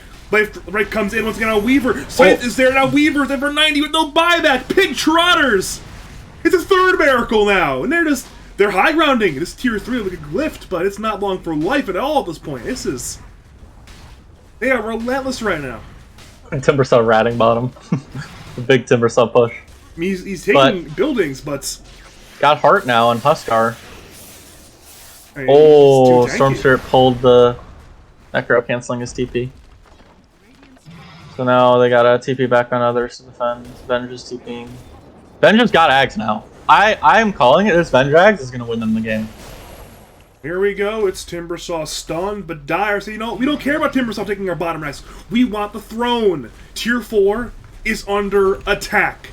Radiant can have 4 defenders. Tiny has returned to the fight, returned to the base. Tint will gush on Bloom. It is once again the life break now. Huskar is broken. Toss him into the Storm fountain? returns. The fountain damage isn't enough, though. Another toss comes in. Huskar is in the fountain again. The Aegis is gone. And can they get him again? Vortex. Got BKB. It's up in 2. BKB popped. And Huskar life drains away. Over to this Timbersaw. Timbersaw goes down. He has him out as well. It's a disaster for no Tyler 2.0. Another hero dead. It's these staggered deaths with no buyback. And now the other tier 4's under attack. Andy Bendy zones away the Grimstroke. Tiny has the toss on Necro, but Necro is fine. Shiva's popped. Tiny dead. Ravage is zones away. Now Tiny buys back. Zexy comes in. Undying goes down. But Andy Bendy is relentless. He's zoning away. He's tossed in a fountain. And he's silenced but he's somehow completely fine. Now, their tier 4 is dead. Beast falls in, falls out, Life Ray, oh, and the fountain, the life break is no! It's disastrous for Jimmy! He goes down! Now Storm will ball onto Necrophos! He's got the Lotus, he's got the Shivas, but how could he possibly fight? Tide is nearby, but it's a forfeit of life on Necrophos, and now Tide has to TP away. Perhaps Pig Trotters have blown their chance. They overextended all the way to the fountain. They got the tier 4s, but it was not enough. Oh no, that's such a head in the hands moment from Jimmy. He goes on the Tiny, where the Tiny's outside of the base. He thinks he can punish him, kill him in the ag so that he can't get tossed into the base. But then the Tiny just blinks. And you know the second that Jimmy saw the Tiny blink, that was his oh shit moment. That was no VKB, no ultimate, he's fucking oh shit. It's just unbelievable And the way these fights have turned out. The Dire need to take a chill pill, because they somehow, by some miracle, are in a commanding position now. I mean, the fights are just going too long for the Dire, for the Radiant. The Radiant just aren't able to burst anybody anymore. I'm not a fan of this Orchid pickup from Tiny. I think that is the complete wrong idea of how he wants to play the game. Dire's middle tower is under attack. I also really think that this Weaver, instead of picking up BKB Deso, needs to pick up a Nullifier. You gotta pick up a Nullifier. Like, you pick up a Nullifier and Weaver, this Tiny goes like any damage item. Moonshard, Daedalus, like any big damage item. Here we go again. They win the Swamp game. comes in on Tiny. He'll BKB. Timbersaw's fine for it now, but Weaver is stunned. In comes Rook, who bought back, as did Andy Bendy. It's a huge duel, and Tiny will lose it. He has no buyback now. Beast balls away. But now it is time for Radiance to put on their best base defense, missing their number 1 net worth Tiny. So their Fountain Tosser. That's a really big kill. Luckily for the Radiant, it's not old Necrophos, so he's not dead for 160 seconds. 100 more is plenty of time, though, on that dieback Tiny. That was his dieback death, and This is smart from Andy Bendy. Shoving out bottom. He knows that's his job. He's got an Axe now, so you gotta know this Weaver Under attack. needed to go Nullifier. I don't like this BKB at all. he could easily Just- use Travel Safe the mid lane when the time comes as well. I mean, Dire, Pig Trotters, they're running it down the middle lane. They know what time it is. You know who's Thrown dead on the Dire? Tiny. On the Dire. Or the Venge. Sauce, but not really, He's cuz. a Venge with eggs! Yeah! Long ball from Storm. He balls back. He has the Remnants talent, the auto distance remnant and buttoning talent. Swap comes in on Grimstroke. Grimstroke, oh, he'll die. Soulbind comes out, but that's all he can get off in time. Long Another ball. dieback. Vortex is there on 2, but everybody on Dire is absolutely fine. Now, this T3 mid goes down, and Dire moves to the throne. Swap comes in on Hobbs. Hobbs will Lotus Orb himself. But in comes the life break, and down goes Hobbs. He has got no buyback. And Pig Trotter somehow, some way, they will Wow. win game 2. They will even it at 1-1. Storm is a 4-man vortex, but it will not matter. It is futile. Pig Trotters have won in miraculous fashion. Game number 2. Wow. Holy hell. They pull out the 1-1. And they had to earn the 1-1. That's for damn sure. But, I mean, this is a 1-1 against the number 2 seed, right? And number 2, No Tidehunter 2.0, number 2 seed in Group A. You gotta be feeling really good about this. And what this actually does is, now no Tidehunter, if they had 2-0'd this series, they would have been in contention for number 1 seed. But now they are 1 win short, with only 15 wins to the Feast of USC's 16. And just looking at the Group A standings, are very polar standings, with a team with 16 out of 20 and 15 out of 20. And then you've got a team with 0 out of 20, a team with 3 out of 20, a team with 6 out of 20. Ooh. Yeah. And then a bunch of teams, like, you have 12, 11, 11, 11, 10, 10. Like, And one of those 10s now is 11 as well. Wow. Oof. It's rough out there, man. I'm sure if you're Pig Trotters, you have to be happy. You have to be happy with the 1-1. You say, you know what, we're frisky, we're dangerous. Maybe we're not going to the upper bracket, but people want to see us in the lower bracket. People definitely don't want to see us. You know, we have got one more day of groups. It's tonight and it's tomorrow, and we're done. There's only 2 more days. Wow. We have one more. We have one more series tonight. Karan's League of Inbreds. In the elimination match up against Ka is Stupid Noob, and then after that it's tomorrow. We got Big Chilling taking on Headbonkers, and then Canoe the Canoobs taking on Metaverse. You casting that one? Yeah, totally. I'm definitely casting Metaverse Esports taking on Canoe the Canoobs when I'm playing. No, the other one. That's Killer Karate. You co-casting or what? Oh yeah, I'm definitely. You want to get standard for me, Squid? You want to get standard for me so I can cast? Sure. That's gonna work. They're gonna ban Abaddon anyway, so I don't want to play. Yeah, honestly. You could pull a Ultra Gunner and just go play Elden Ring. It's classic, but thank you for joining me, ColonelSquid. Do you have any final analysis regarding the series that has occurred? Let's go Andy Bendy. Woo! Let's go Andy Bendy, but do you have any final words? Call out, shouts to say to the people of League of Lads and twitch.tv/Badger Pablo. Said they would win when they got the Venge Eggs, and Venge got eggs. This is true. Thank you for the Venge Eggs insight, sir. But my name is Badger. Thank you for tuning in for this 1-1 draw between No Tyler 2.0 and Pig Trotters. Remember to cast your games, cast your tournaments, or if you want to hire me and Logical to cast your pro tournaments, contact me on Twitter, twitter.com/BadgerDota2, or Discord is Badger number 5713. I'll be back playing tomorrow on twitch.tv/KillerKarate for the aforementioned Bing Chilling versus Headbonkers. Will not be playing, but I will be playing, I should say. I'm sure it'll be a great time. I'm sure my captain will pick me, not Ogre Magi or something, and it'll be good to go. We'll have a great time. For now, thank you for watching, and as always, have a